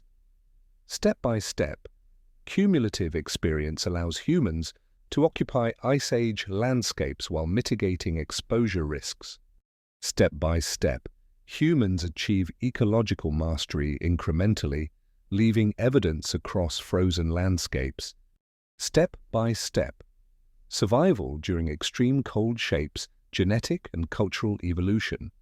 Step by step, cold-adapted populations may display physiological adaptations, tool specialization, and social strategies distinct from warmer zone groups. Step by step, gene flow occurs through migration corridors, yet isolation can foster localized adaptation. Step by step, cultural innovation, resource management, and spatial memory converge with climatic pressure, producing durable patterns in human behavior. Some unresolved mysteries include the exact timing and routes of re-expansion following glacial retreats. Step by step, humans integrate ecological observation, social cooperation, and technological ingenuity. Step by step, incremental experimentation in clothing, shelter, and mobility underpins resilience. Step by step, the archaeological record shows repeated occupation, tool refinement, and adaptation to seasonal extremes. Step by step, each layer of sediment, hearth, and artifact reveals the delicate balance between humans and an icy world. Step by step, survival during extreme cold is both a story of constraint and innovation, spanning generations and landscapes. Step by step, humans endure, adapt, and leave traces. Step by step, incremental adjustments to diet, fire, clothing, shelter, and social organization accumulate into strategies capable of sustaining life under extreme cold. Step by step, these adaptations reveal the interplay between environment, cognition, and culture. Step by step, the story of survival during glacial periods highlights the resilience of humans in the face of planetary-scale challenges, leaving enduring evidence for future observers to interpret. Far away, across expanding landscapes, humans refine their capacity to shape the environment. Step by step, stone and bone become extensions of thought and action. Step by step, tools evolve not merely for survival, but for efficiency, precision, and adaptation to new challenges. Step by step, innovations in toolmaking mark critical moments in human evolution. Each artifact reflects observation, planning, and a deepening understanding of material properties. Step by step, early humans experiment with raw materials. Flint, chert, obsidian, and quartzite become focal points for shaping sharp edges. Step by step, bone, antler, and ivory are integrated, offering flexibility and tensile strength absent in stone. Step by step, humans select materials not only for availability, but for durability and performance. Some lesser-known discoveries include exotic raw materials transported over tens of kilometers, implying planned procurement and knowledge of distant landscapes. Step by step, resource selection demonstrates foresight and problem-solving. Step by step, the variety of tools expands. Step by step, scrapers, points, blades, and barons appear in a broad spectrum of shapes and sizes. Step by step, functional specialization emerges, cutting, scraping, piercing, and engraving. Step by step, incremental improvements in flaking techniques produce thinner, sharper, and more consistent edges. Step by step, microblade technology allows flexible use and easy replacement of components. Step by step, innovation is cumulative, each modification building upon prior successes. Step by step, methods of production evolve. Step by step, direct percussion, pressure, flaking, and bipolar techniques diversify. Step by step, toolmakers understand the behavior of stone, how it fractures under controlled force, and how to remove unwanted flakes. Step by step, experimental archaeology demonstrates that these techniques require patience, dexterity, and conceptual planning. Step by step, some unresolved questions remain, such as the exact cognitive processes behind patterned flake removal in early humans. Step by step, each refined strike embodies observation, repetition, and skill development. Step by step, efficiency in hunting and processing is enhanced. Step by step, projectile points extend reach and lethality. Step by step, cutting implements allow rapid butchery, hide processing, and plant preparation. Step by step, composite tools, combining stone points with wooden shafts or handles, appear in multiple regions. Step by step, adhesives, such as plant resins or birch pitch, secure components. Step by step, toolmaking becomes a multidisciplinary knowledge system, integrating material properties, environmental conditions, and intended use. Step by step, cultural transmission accompanies innovation. Step by step, skill is taught, observed, and refined within groups. Step by step, apprenticeship and imitation spread methods beyond the individual. Step by step, archaeological layers reflect sequences of refinement, continuity, and regional variation. Step by step, some lesser-known artifacts suggest standardized production, such as uniform blade lengths or replicated point types. Step by step, early humans create knowledge systems not recorded in writing, yet preserved in stone, bone, and repeated practice. Step by step, toolmaking responds to environmental constraints. Step by step, cold climates favor specialized hunting implements. Step by step, open plains encourage projectile points for large herd animals. Step by step, forested regions lead to tools optimized for woodworking and plant processing. Step by step, coastal zones introduce marine-focused implements.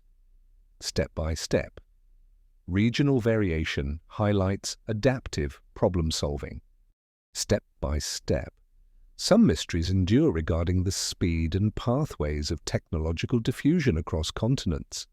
Step by step, artistry and symbolism intersect with function. Step by step, engraved bones, decorated tools, and patterned flaking appear in some sites. Step by step, these embellishments may indicate group identity, ritual significance, or social status. Step by step, certain tools are found in contexts suggesting symbolic deposition or non-utilitarian intent. Step by step, the presence of ornamentation alongside functional tools reflects cognitive sophistication, demonstrating abstract thought intertwined with practical needs. Step by step, human innovation extends beyond survival, integrating aesthetics and cultural meaning. Step by step, composite tools expand possibilities. Step by step, hafting involves secure attachment of stone or bone implements to wood or antler. Step by step, binding materials include sinew, plant fibers, or resins. Step by step, The combination of multiple elements allows multifunctional use. Step by step, these tools are more durable, repairable, and adaptable to diverse tasks. Step by step, evidence of repaired or reused components indicates long-term planning, understanding of material fatigue, and economic management of scarce resources. Step by step, incremental improvements accumulate over millennia. Step by step, archaeological sequences reveal layering of techniques, styles, and innovations.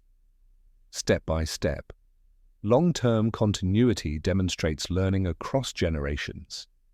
Step by step, minor adjustments in angle, thickness, or curvature optimize efficiency. Step by step, even small innovations produce large cumulative effects on hunting success, food processing, and survival probability. Step by step, the archaeological record encodes a narrative of slow, deliberate refinement rather than sudden invention. Step by step, innovation aligns with cognitive evolution. Step by step, humans demonstrate forward planning, spatial reasoning, and causal understanding. Step by step, the ability to envision a finished product before starting reflects abstract thought. Step by step, some artifacts suggest knowledge of tool life cycles, maintenance, and repair.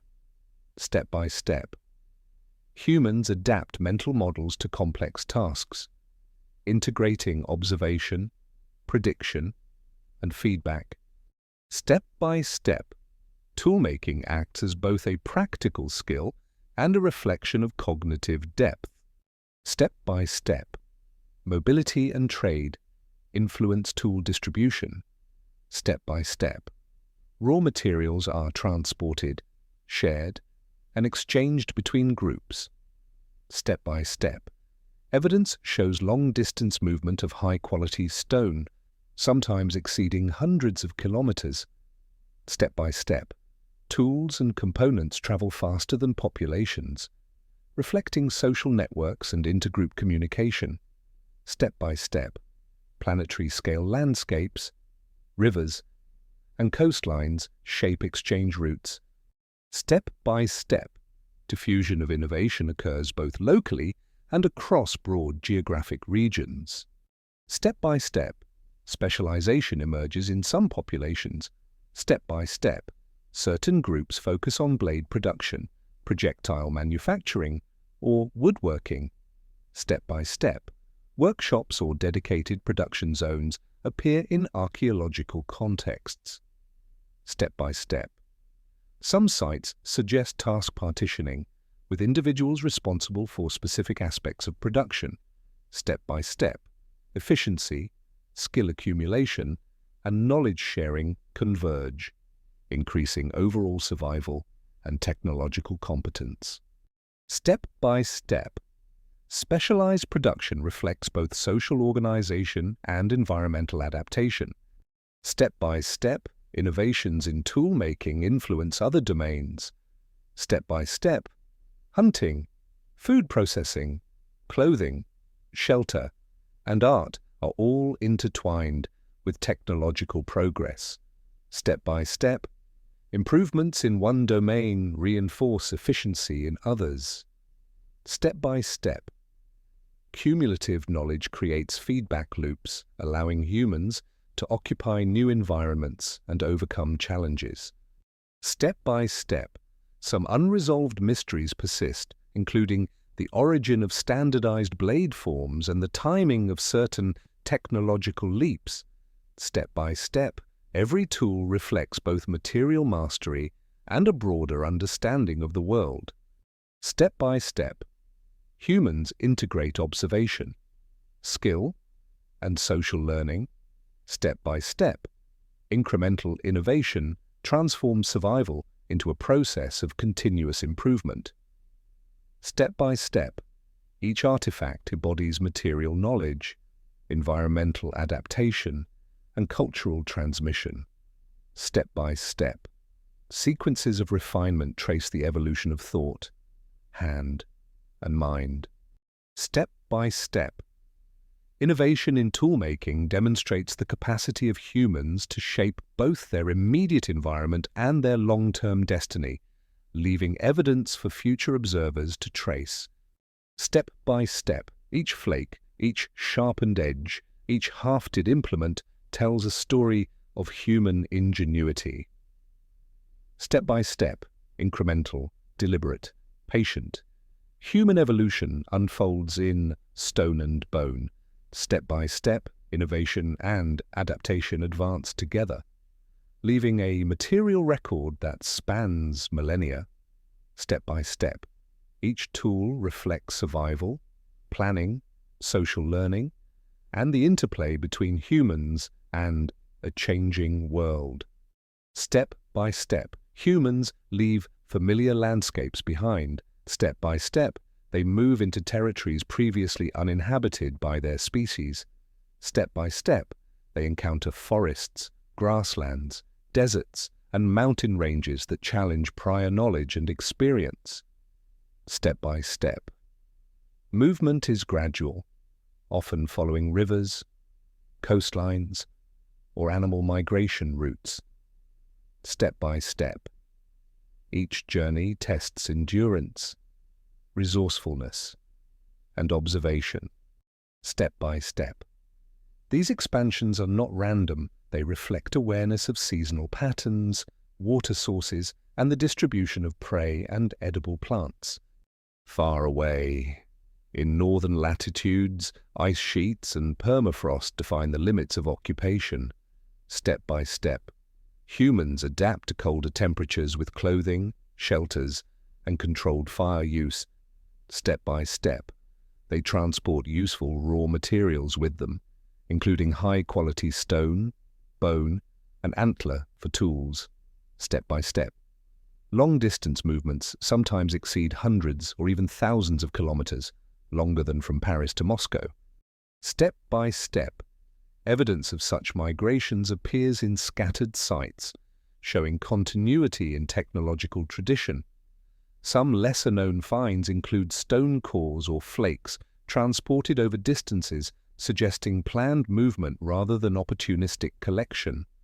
Step by step, humans expand along coastlines.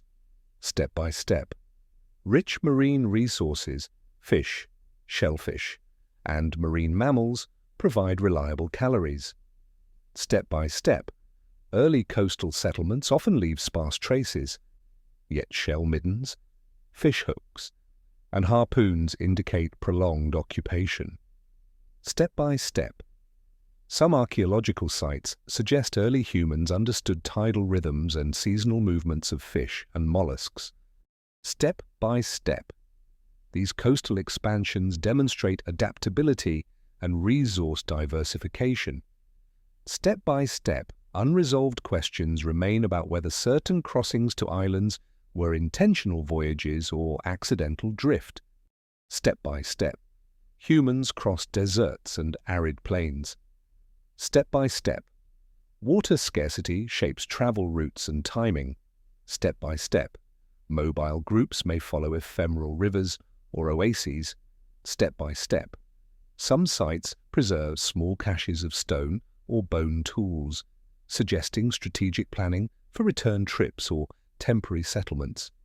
Step by step, the movement into deserts demonstrates resilience and environmental knowledge. Step by step, planetary-scale patterns, such as seasonal monsoon shifts, influence resource availability and thus migration timing. Step by step, expansion into mountainous regions presents new challenges. Step by step, steep slopes, variable temperatures, and altitudinal vegetation gradients require physical endurance and specialized knowledge. Step by step, stone tools and shelters may be adapted to these settings. Step by step, archaeological evidence in high-altitude zones often consists of lithic scatters and temporary hearths. Step by step, lesser-known findings include footprints preserved in volcanic ash or mud, suggesting high-altitude travel. Step by step, some mysteries remain regarding the precise motivations and routes for early mountain crossings. Step by step, humans move across river valleys. Step by step, rivers provide water, food, and transport corridors. Step by step, floodplains offer fertile grounds for plants, attracting herbivores that serve as prey. Step by step, humans exploit these resources with hunting strategies, traps, and coordinated group movement. Step by step, sedimentary layers preserve stone tools, butchered bones, and hearths, marking repeated occupation. Step by step, subtle clues in tool typology hint at the gradual spread of technological knowledge along these waterways. Step by step, humans cross open grasslands. Step by step, large herbivores dominate these spaces. Step by step, hunting requires coordination, observation of animal behavior, and sometimes ambush strategies. Step by step, grasslands allow visibility over long distances, aiding in tracking herds. Step by step, some lesser-known archaeological sites indicate temporary hunting stations far from water, suggesting intentional planning for seasonal migration of prey. Step by step, these open landscapes also facilitate rapid movement, accelerating the rate of geographic expansion. Step by step, humans move across continental scales. Step by step, entire populations may shift over hundreds of kilometers in response to climatic changes. Step by step, glacial advances and retreats open or close pathways. Step by step, coastlines extend or contract, creating corridors or barriers. Step by step. Some of the earliest evidence for long-distance expansions comes from stone tools found hundreds of kilometers from their source material, indicating purposeful transport. Step by step, human populations interact with each other at these frontiers, sharing knowledge or occasionally encountering different hominin species. Step by step, expansion is iterative. Step by step, groups explore, assess resources, return to familiar territories, and gradually extend their reach. Step by step, site occupation often shows repeated visits, adaptation, and modification of toolkits. Step by step, planetary-scale changes, including shifts in rainfall, temperature, and vegetation, influence routes and timing.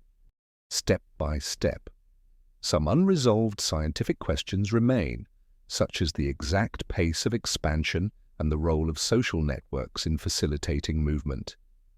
Step by step, these uncertainties invite continued investigation using archaeology, genetics, and paleo-environmental reconstructions. Step by step, humans interact with new flora and fauna. Step by step, encountering unfamiliar plants and animals requires experimentation. Step by step, some species become incorporated into diet, others avoided. Step by step, evidence includes charred plant remains, burnt seeds, and butchered bones. Step by step, lesser-known finds include small caches of seeds or nuts preserved in sediments, hinting at early food storage strategies. Step by step, these interactions reveal not only survival skills but also ecological awareness and adaptability. Step by step, humans modify landscapes subtly. Step by step, hearths concentrate activity areas. Step by step, trampling creates compacted pathways. Step by step, temporary shelters mark seasonal use of territories. Step by step, archaeological layers capture the cumulative impact of repeated occupation. Step by step, even minor disturbances in sediments preserve traces for millennia. Step by step, Such traces indicate that expansion is both physical and cultural, marking human presence in new territories. Step by step. Social networks accompany expansion. Step by step, interaction among groups may facilitate exchange of raw materials, tools, and knowledge. Step by step, genetic evidence suggests movement of people coincides with transfer of material culture. Step by step, long-distance contacts may have been seasonal, sporadic, or continuous. Step by step.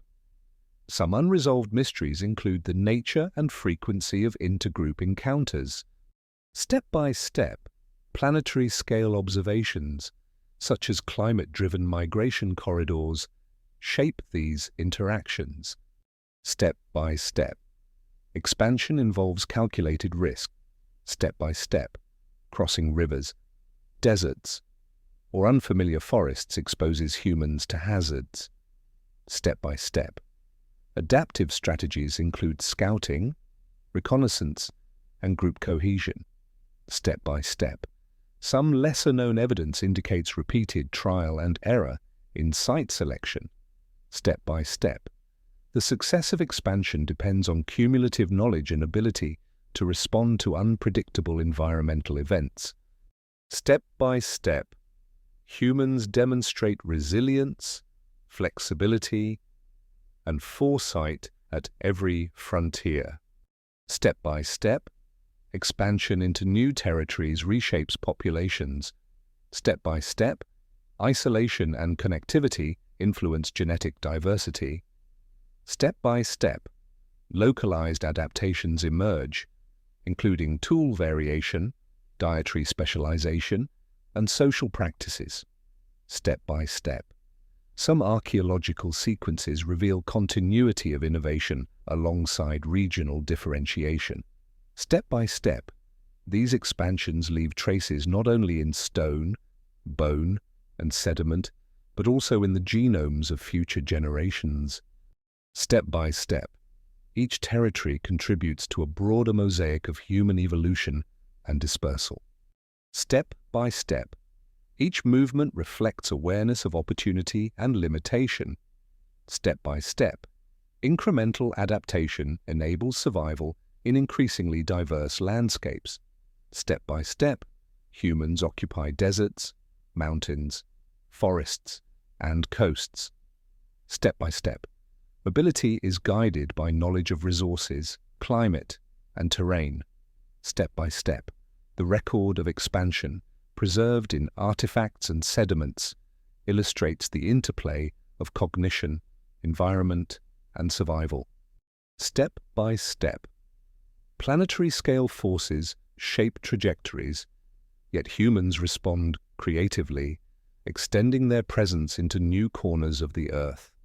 Step by step, the story of expansion is continuous, iterative, and dynamic.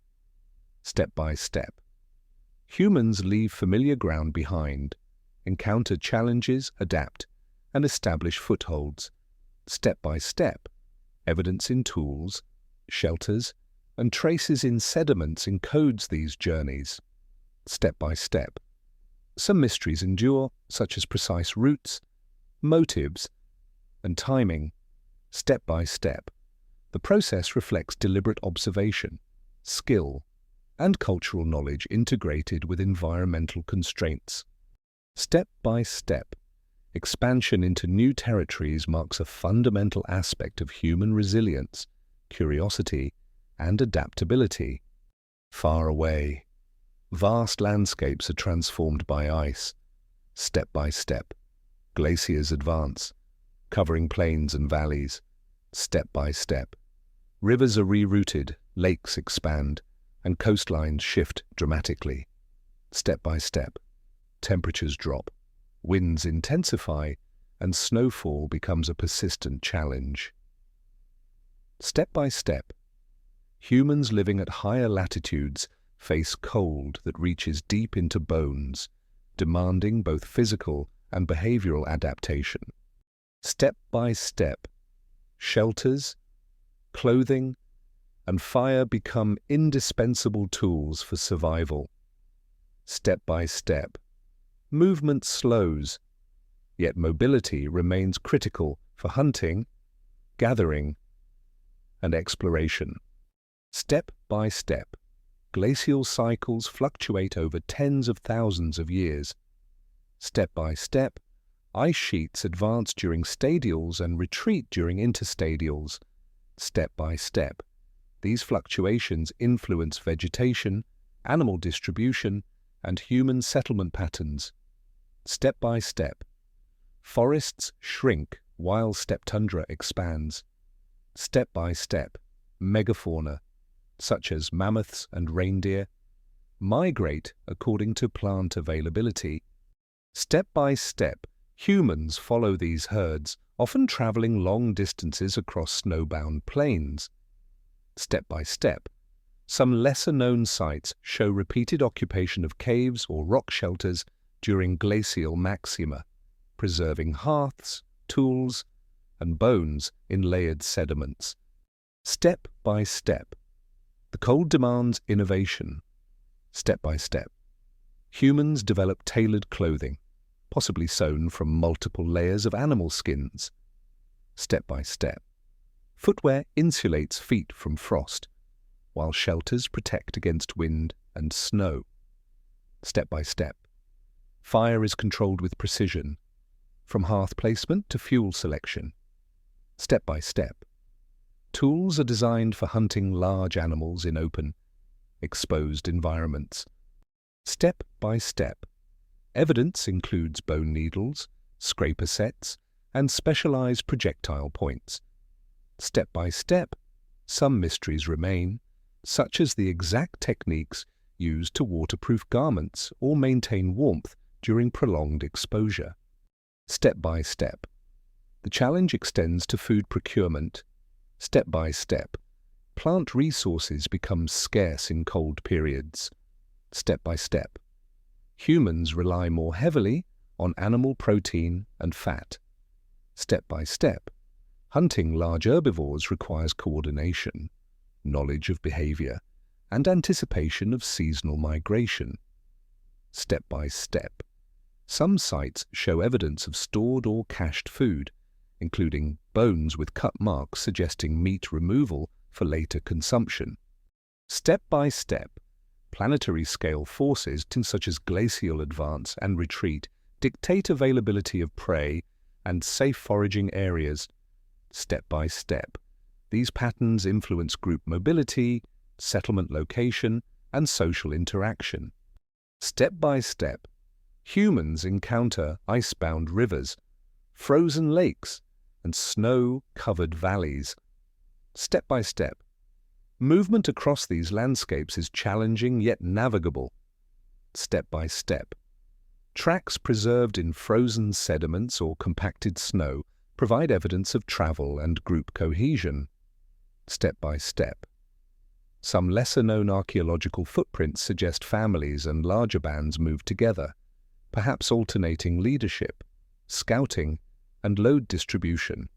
Step by step, mysteries endure about the speed of these movements and the precise strategies used to avoid hazards such as thin ice or blizzards.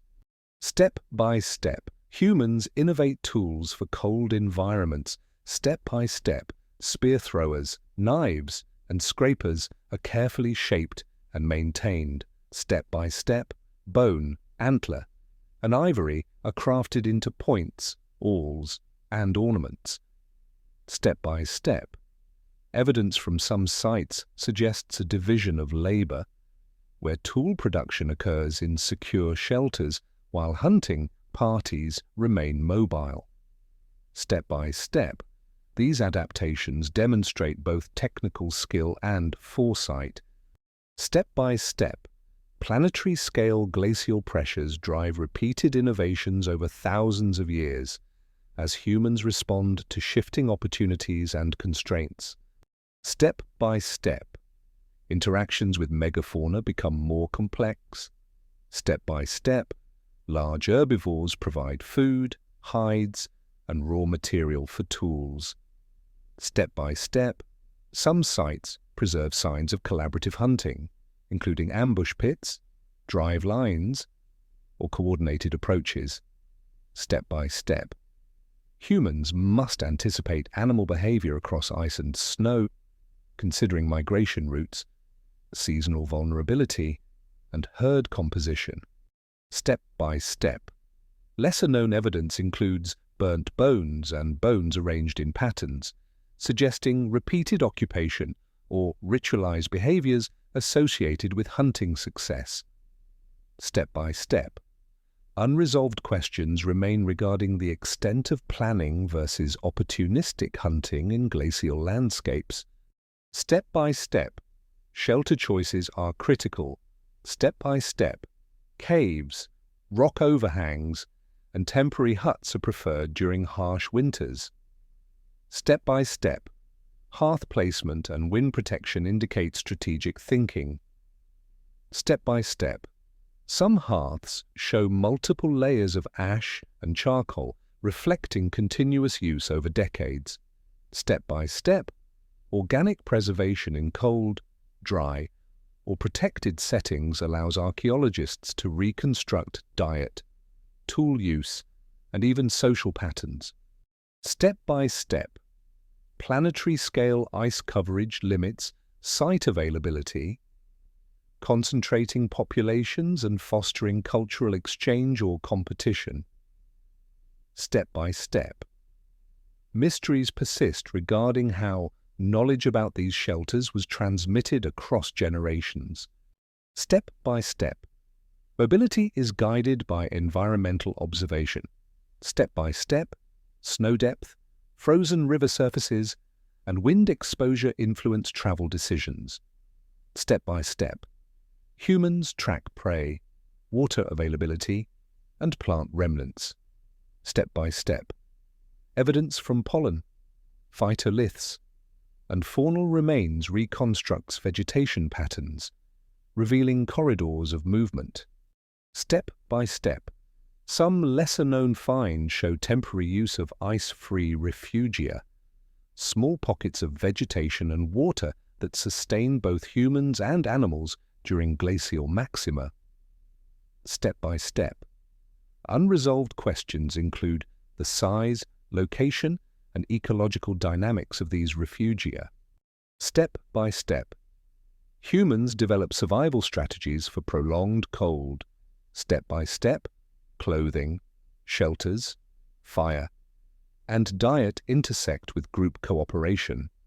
Step by step, decision-making must balance risk, reward, and resource availability. Step by step. Archaeological sequences show consistent patterns of movement, tool maintenance, and resource exploitation. Step by step, planetary-scale forces, including glacial advance, sea level decline, and seasonal variability, continuously shape the possibilities and limitations of human life. Step by step, humans respond creatively and adaptively, leaving traces preserved for millennia. Step by step, social cohesion becomes more critical. Step by step, group cooperation in hunting, food sharing, and shelter construction enhances survival. Step by step, genetic evidence suggests occasional intergroup mixing, maintaining diversity despite isolation imposed by ice sheets. Step by step, some lesser-known traces, such as symbolic artifacts or personal adornments, appear during glacial periods, hinting at continuity of culture and identity. Step by step, unresolved questions remain about the extent of social networks and communication in frozen landscapes. Step by step, planetary-scale observations highlight the interplay between climate, geography, and human ingenuity in sustaining life. Step by step, each glacial episode shapes future human populations.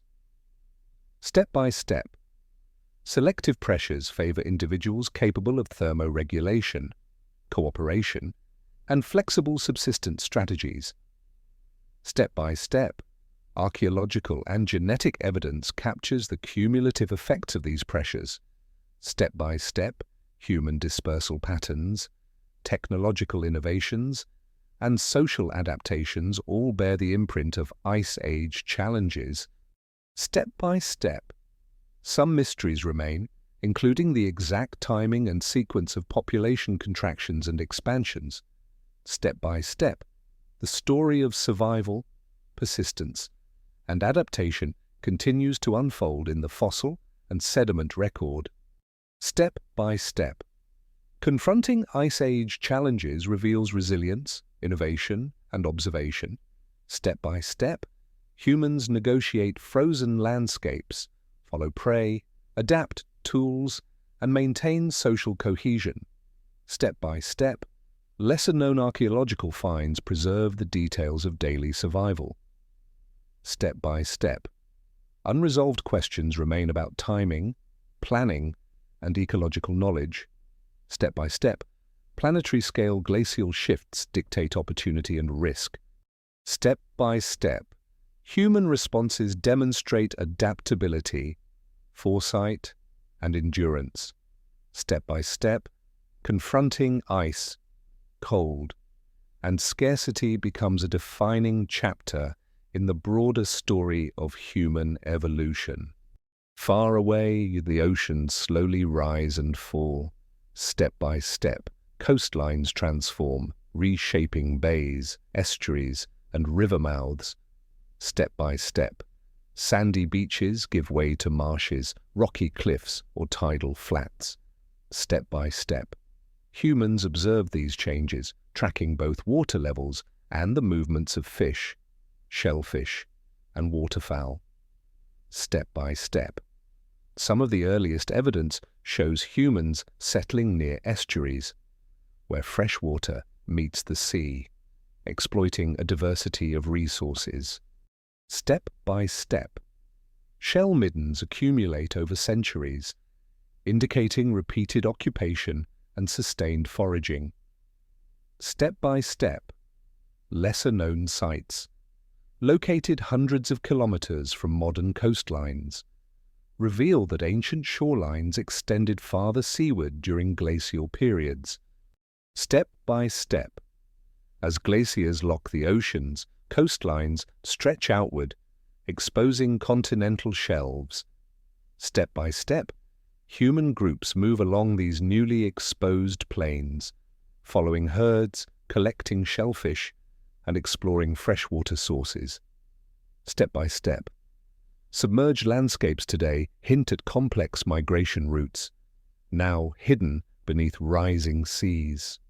Step by step, some mysteries persist, such as the precise locations of these ancient coastlines and the ways humans adapted their tools for shallow marine foraging.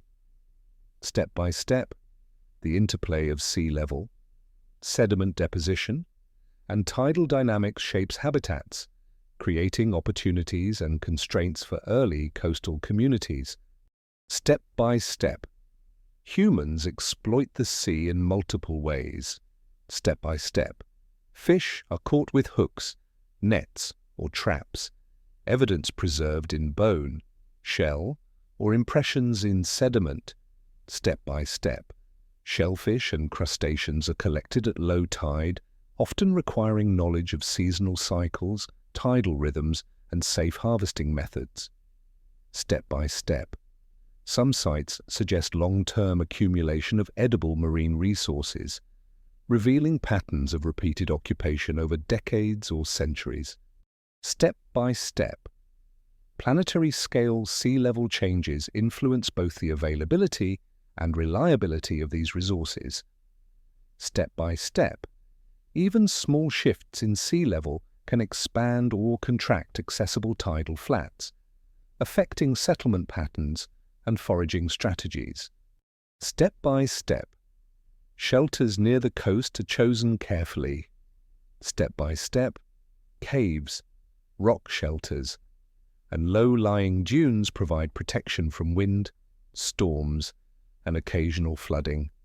Step by step, some lesser-known finds show that temporary platforms or Small constructed mounds may have been used to avoid inundation. Step by step. Evidence of fire pits and hearths indicates controlled use of fire for warmth, cooking, and signaling. Step by step. Planetary-scale observations demonstrate that coastal erosion and sediment deposition continually reshape living spaces, forcing humans to adapt repeatedly over generations. Step by step. Unresolved questions remain regarding the exact engineering of temporary coastal shelters and the frequency of relocation. Step by step. Dietary adaptation is crucial. Step by step. Marine resources supplement terrestrial hunting and gathering. Step by step. Isotopic analysis of ancient human remains shows a mixture of marine and land-based protein consumption. Step by step. Shellfish, fish, birds, and small mammals create a diverse diet that mitigates risk during seasonal shortages. Step by step. Some lesser-known finds include tiny fish bones or fragmented shells, suggesting careful processing and storage. Step by step, planetary-scale coastal fluctuations influence which species are available, driving human groups to observe patterns and adjust their movements. Step by step. Mysteries remain about the scale of storage practices and whether some resources were traded between distant groups. Step by step, tool adaptation is evident. Step by step, bone, antler, and stone tools are specialized for fishing, shellfish gathering, and processing. Step by step, harpoons, fish hooks, and net weights appear in archaeological layers alongside flint scrapers and blades. Step by step. Some sites show careful maintenance of tools, with repeated sharpening, resharpening, or replacement of components. Step by step. Lesser-known evidence suggests that cordage and weaving techniques may have been used to create nets or traps. Step by step. Unresolved questions persist about the full range of techniques, including whether some tools were adapted for tidal conditions or deep-water fishing. Step by step. Navigation and observation are crucial. Step by step. Humans track tidal patterns, river currents, and seasonal changes in species abundance. Step by step. Some sites suggest early understanding of currents, safe crossing points, and the timing of animal migrations. Step by step. Planetary-scale sea level changes shape rivers and estuaries, influencing both accessibility and risk. Step by step. Lesser-known finds include small symbolic artifacts near coastal sites, hinting at observation, knowledge sharing, or cultural practices linked to marine life. Step by step, mysteries endure about the transmission of this knowledge across generations and between groups. Step by step, population dynamics respond to coastal changes. Step by step, rising seas reduce habitable land, concentrating communities along stable shorelines. Step by step, contraction of space increases interaction, cooperation, and possibly competition. Step by step, some archaeological layers reveal repeated rebuilding of hearths or shelters, suggesting both continuity and adaptation.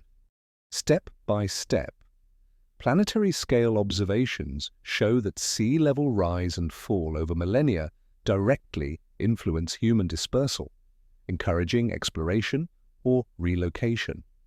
Step by step, unresolved questions remain regarding the balance of mobility versus sedentism during periods of rapid sea level change. Step by step, social and cultural adaptation is evident. Step by step, repeated occupation of coastal sites indicates planning, cooperation, and knowledge of resource cycles. Step by step, some lesser-known artifacts, such as shell ornaments or beads, suggests symbolic behavior or identity marking in coastal contexts. Step by step. The combination of practical adaptation and subtle cultural expression highlights the resilience of humans in fluctuating coastal environments. Step by step. Planetary-scale changes continue to dictate possibilities, emphasizing observation, flexibility, and foresight. Step by step. Mysteries remain regarding the interplay of social networks, resource sharing, and cultural transmission in these dynamic settings. Step by step, each coastal adaptation leaves a mark in the archaeological record.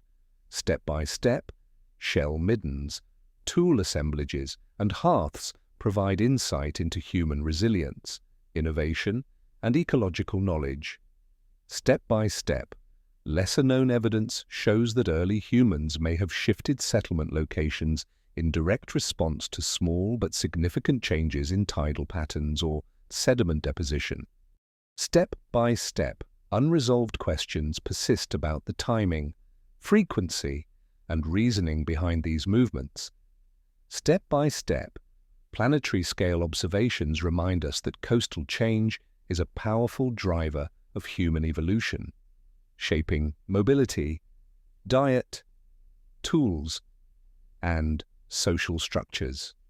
Step by step, adapting to coastal changes demonstrates human responsiveness to environment, resource availability, and long-term observation. Step by step, humans negotiate rising seas, shifting estuaries, and dynamic tidal flats. Step by step, lesser-known archaeological finds preserve the details of daily life, subsistence, and planning. Step by step, unresolved mysteries remain about the full extent of coastal strategies and knowledge systems. Step by step, planetary-scale changes frame human activity, dictating opportunity, risk, and innovation. Step by step, through observation, adaptation, and cooperation, humans navigate the challenges of coastal life, leaving a rich legacy preserved beneath layers of sediment and sea. Step by step, climates shift across continents. Step by step, humans confront new challenges, adapting strategies for survival. Step by step, temperature fluctuations alter vegetation, water availability, and animal distributions. Step by step, some lesser-known archaeological sites show early innovations that emerge in response to these changes. Step by step, fire, once a tool for warmth and cooking, is now adapted for landscape management, cooking complex foods, and processing raw materials. Step by step, planetary-scale observations indicate that glacial and interglacial cycles continually reshape habitats, creating pressures that favor flexible behavior. Step by step, toolkits evolve. Step by step, the Levallois technique spreads in certain regions, enabling efficient flake production from prepared cores. Step by step, bone and antler implements appear alongside stone tools, specialized for fishing, hunting, and crafting. Step by step, some lesser-known finds include carefully shaped scrapers, drills, and points with microscopic wear patterns, suggesting advanced hafting or use. Step by step, unresolved questions remain about the precise transmission of these techniques and whether they emerge independently or through contact between groups.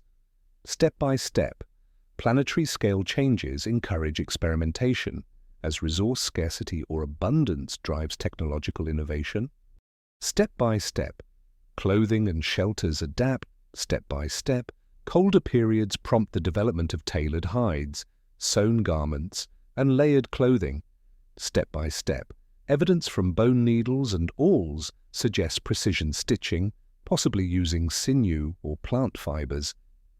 Step by step, Lesser-known archaeological finds include fragments of textiles preserved in dry caves or sediment, hinting at early experimentation with insulation and comfort. Step by step, shelters are constructed with local materials, often near water sources, combining protection from wind, rain, and cold. Step by step, mysteries endure regarding the full extent of textile and shelter technology, including methods of waterproofing and insulation. Step by step, communication evolves. Step by step, symbolic artifacts, engravings, and pigments appear, suggesting early abstract thought and planning. Step by step, some lesser-known sites preserve small personal ornaments, beads, or incised bones, possibly representing social information or group identity. Step by step, planetary-scale environmental pressures may have amplified the need for coordinated hunting, shared knowledge, and cultural cohesion. Step by step, unresolved questions remain about the timing and complexity of early symbolic systems, including whether they convey information beyond social signaling. Step by step, subsistence strategies diversify. Step by step, humans combine hunting, gathering, and fishing, adjusting diets to local and seasonal availability. Step by step, evidence indicates deliberate storage of surplus food, drying, and smoke curing, extending the availability of resources. Step by step, some lesser-known finds include small caches of shellfish, bones, or seeds, suggesting careful planning and foresight. Step by step, planetary-scale shifts, such as droughts or glacial retreats, continually reshape foraging zones, encouraging mobility, observation, and adaptive scheduling. Step by step, mysteries persist regarding the integration of marine, terrestrial, and freshwater resources into coordinated subsistence systems. Step by step, social networks expand. Step by step, raw materials and finished tools are exchanged across hundreds of kilometers, indicating wide-ranging interaction.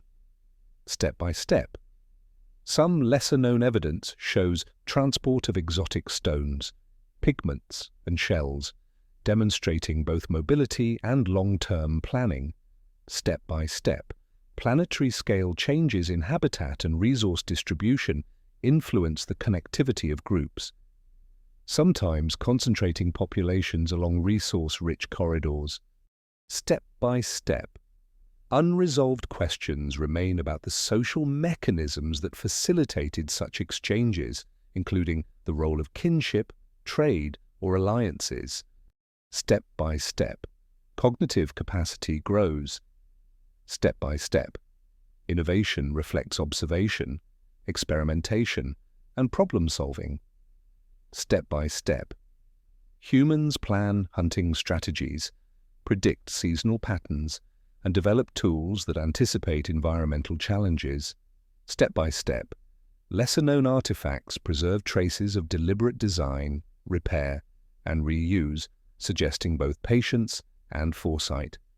Step by step, planetary-scale shifts in climate and landscape reinforce selective pressures for intelligence, flexibility, and cultural transmission.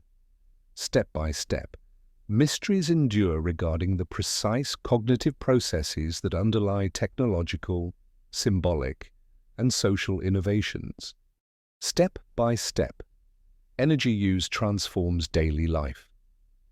Step by step, fire is applied not only for warmth and cooking, but for material processing, signaling, and defense. Step by step, some lesser-known hearths reveal evidence of controlled temperatures, possibly for pottery or heat-treating stone.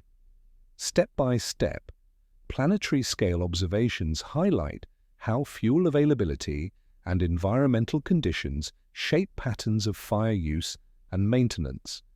Step by step, unresolved questions remain about the full range of fire applications and whether early humans manipulated combustion for experimental or ritual purposes. Step by step, water management and transport emerge. Step by step, evidence from dugouts, simple rafts, and river crossings demonstrates awareness of currents, tides, and seasonal changes. Step by step, some lesser-known artifacts suggest temporary bridges, poles, or cordage used for crossing small rivers or wetlands. Step by step, planetary-scale changes, including flooding and drought, shape access to fresh water, influencing settlement and movement. Step by step, mysteries persist regarding the engineering knowledge, coordination, and planning behind these innovations. Step by step, hunting strategies are refined. Step by step, humans develop specialized tools, traps, and coordinated group tactics. Step by step, bone points, composite weapons, and bow and arrow technology appear in some regions. Step by step, lesser-known evidence includes small-scale enclosures and drive lanes for guiding animals, hinting at strategic planning. Step by step, planetary-scale changes in vegetation and prey distributions influence the effectiveness and necessity of such strategies. Step by step, unresolved questions remain about the diffusion and independent invention of hunting innovations. Step by step, all these innovations intersect. Step by step, technological, social, cognitive, and symbolic changes reinforce each other. Step by step, some lesser-known finds demonstrate simultaneous adaptation in multiple domains, such as tool specialization combined with symbolic marking or dietary diversification. Step by step, planetary-scale observations remind us that human ingenuity often arises in response to environmental pressures, with survival dependent on flexible strategies and careful observation. Step by step, unresolved mysteries persist, but each discovery provides insight into the extraordinary capacity of humans to adapt to a changing world. Step by step, as the world continues to shift, humans continue to innovate. Step by step, the interplay of climate, landscape, and social networks drives new ideas, technologies, and behaviors. Step by step, lesser-known artifacts provide glimpses into the creativity, foresight, and resilience of early populations. Step by step, planetary-scale observations emphasize that human evolution is shaped not only by genetics, but by innovation in response to environmental challenges. Step by step, mysteries endure, but the evidence illustrates a persistent pattern of adaptation and problem-solving that defines the human story. Step by step, humans gather at riverbanks, near lakes, and along coasts. Step by step, they observe patterns in tides, currents, and seasonal flooding. Step by step, tools are refined, coordinated with observation, reflecting a growing awareness of cause and effect. Step by step, planetary-scale changes continue to shape landscapes, exposing new routes for migration and new resources for use. Step by step, lesser-known archaeological sites reveal early planning, hearths positioned for wind protection, stone circles possibly for food processing, and shell middens marking repeated use over generations. Step by step, symbolic behavior intensifies. Step by step, ochre, pigments, and engraved bones appear more frequently across distant regions. Step by step, some lesser-known sites preserve miniature carvings or abstract motifs, suggesting abstract thought and memory. Step by step, planetary-scale environmental pressures, such as expanding deserts or advancing glaciers, may have fostered more cohesive social units, encouraging shared symbols and rituals. Step by step, unresolved questions remain about the meanings of these early symbols, whether purely decorative, spiritual, or communicative. Step by step, settlements grow in complexity. Step by step, circular or rectangular structures are constructed using local stone, wood, or reeds.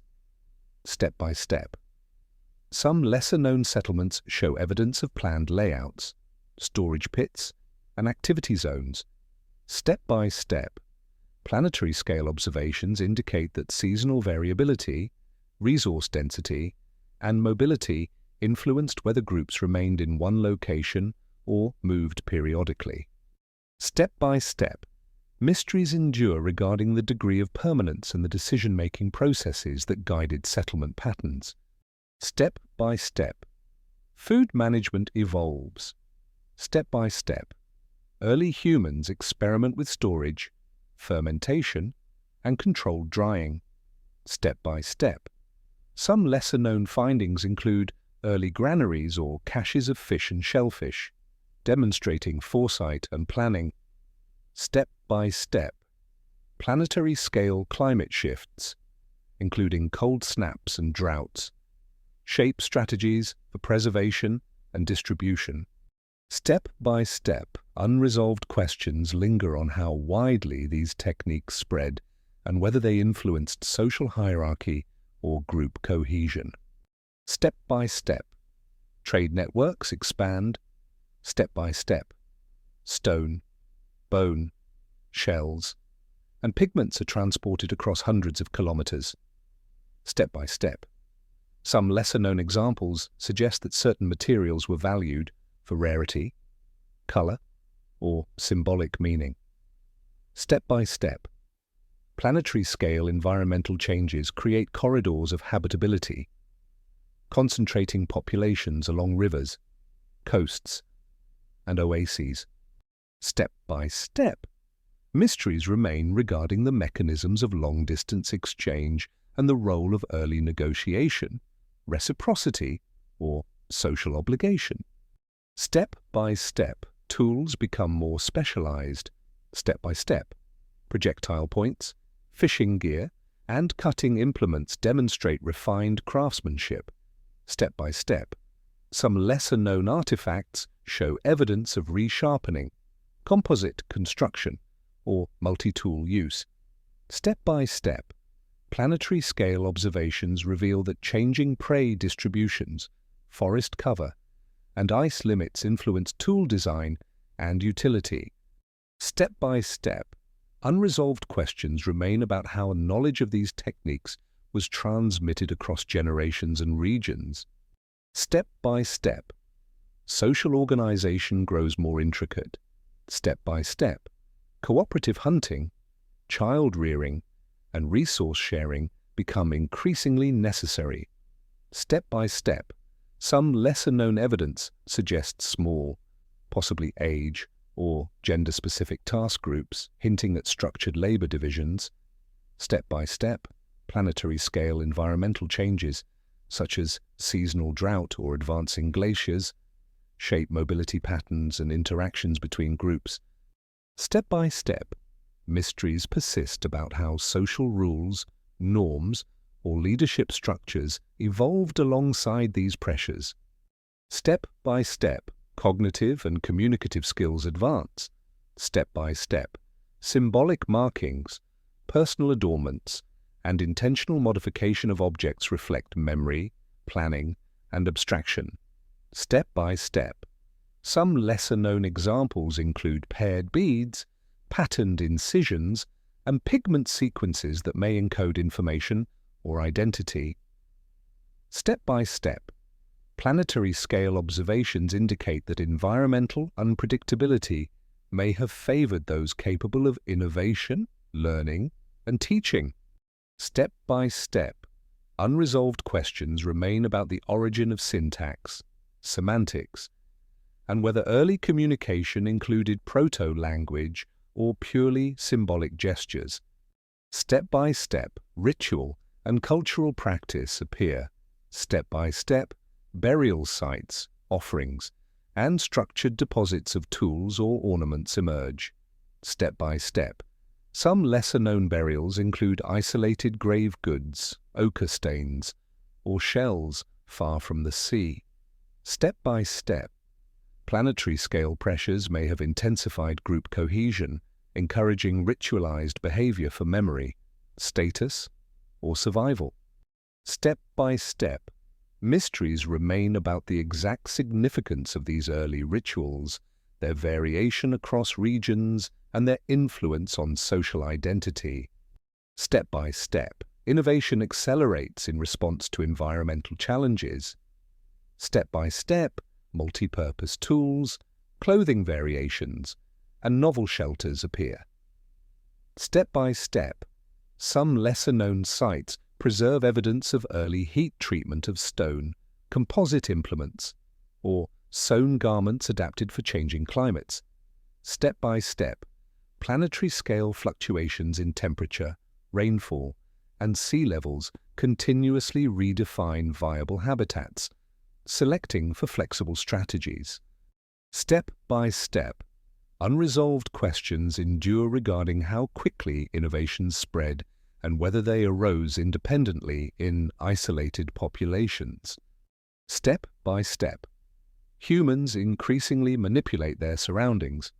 Step by step, controlled fire, selective harvesting, and rudimentary landscape modification appear.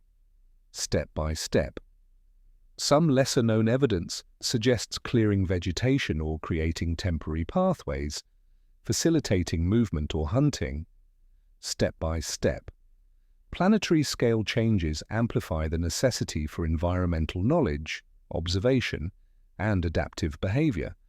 Step by step, mysteries persist about the extent and purpose of early environmental manipulation. Step by step, cultural complexity emerges as a cumulative process.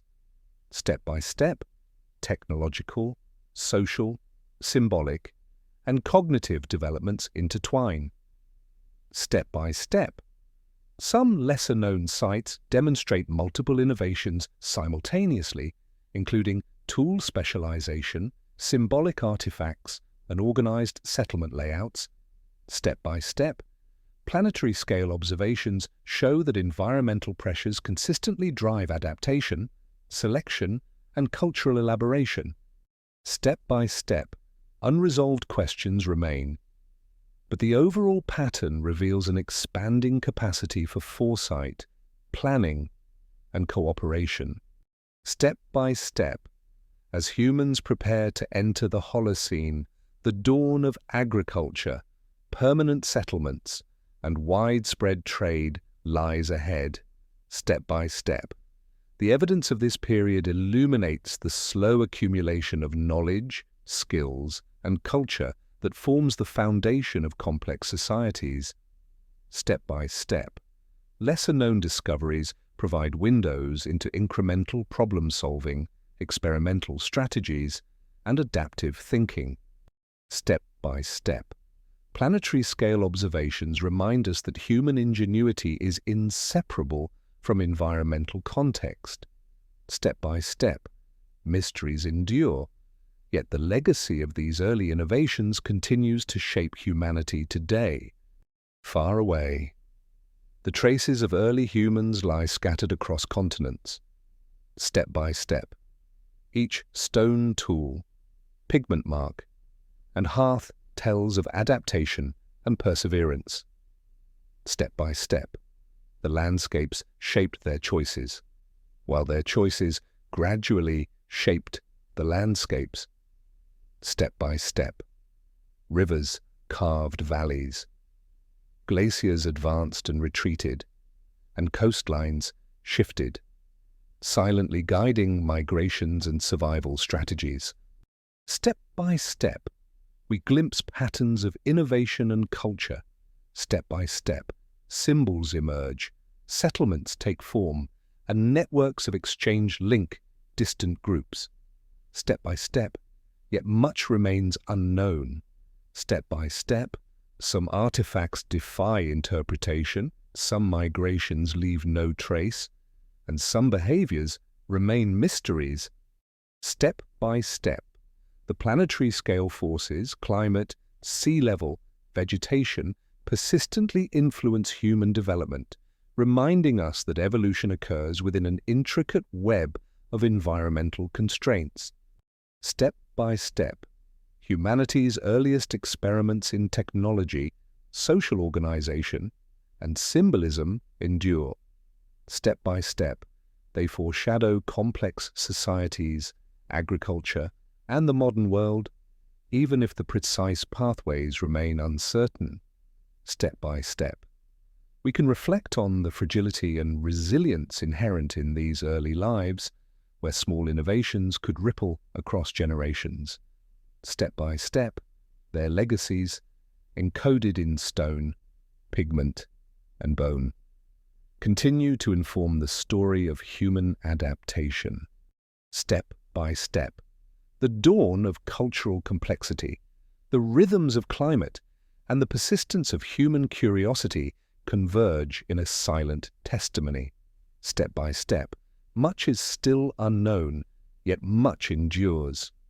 Step by step, the story of early humans is one of continuous interaction with the natural world, of observation, learning, and slow accumulation of knowledge. Step by step, and in that stillness, we are reminded of both our beginnings and our enduring connection to the planet.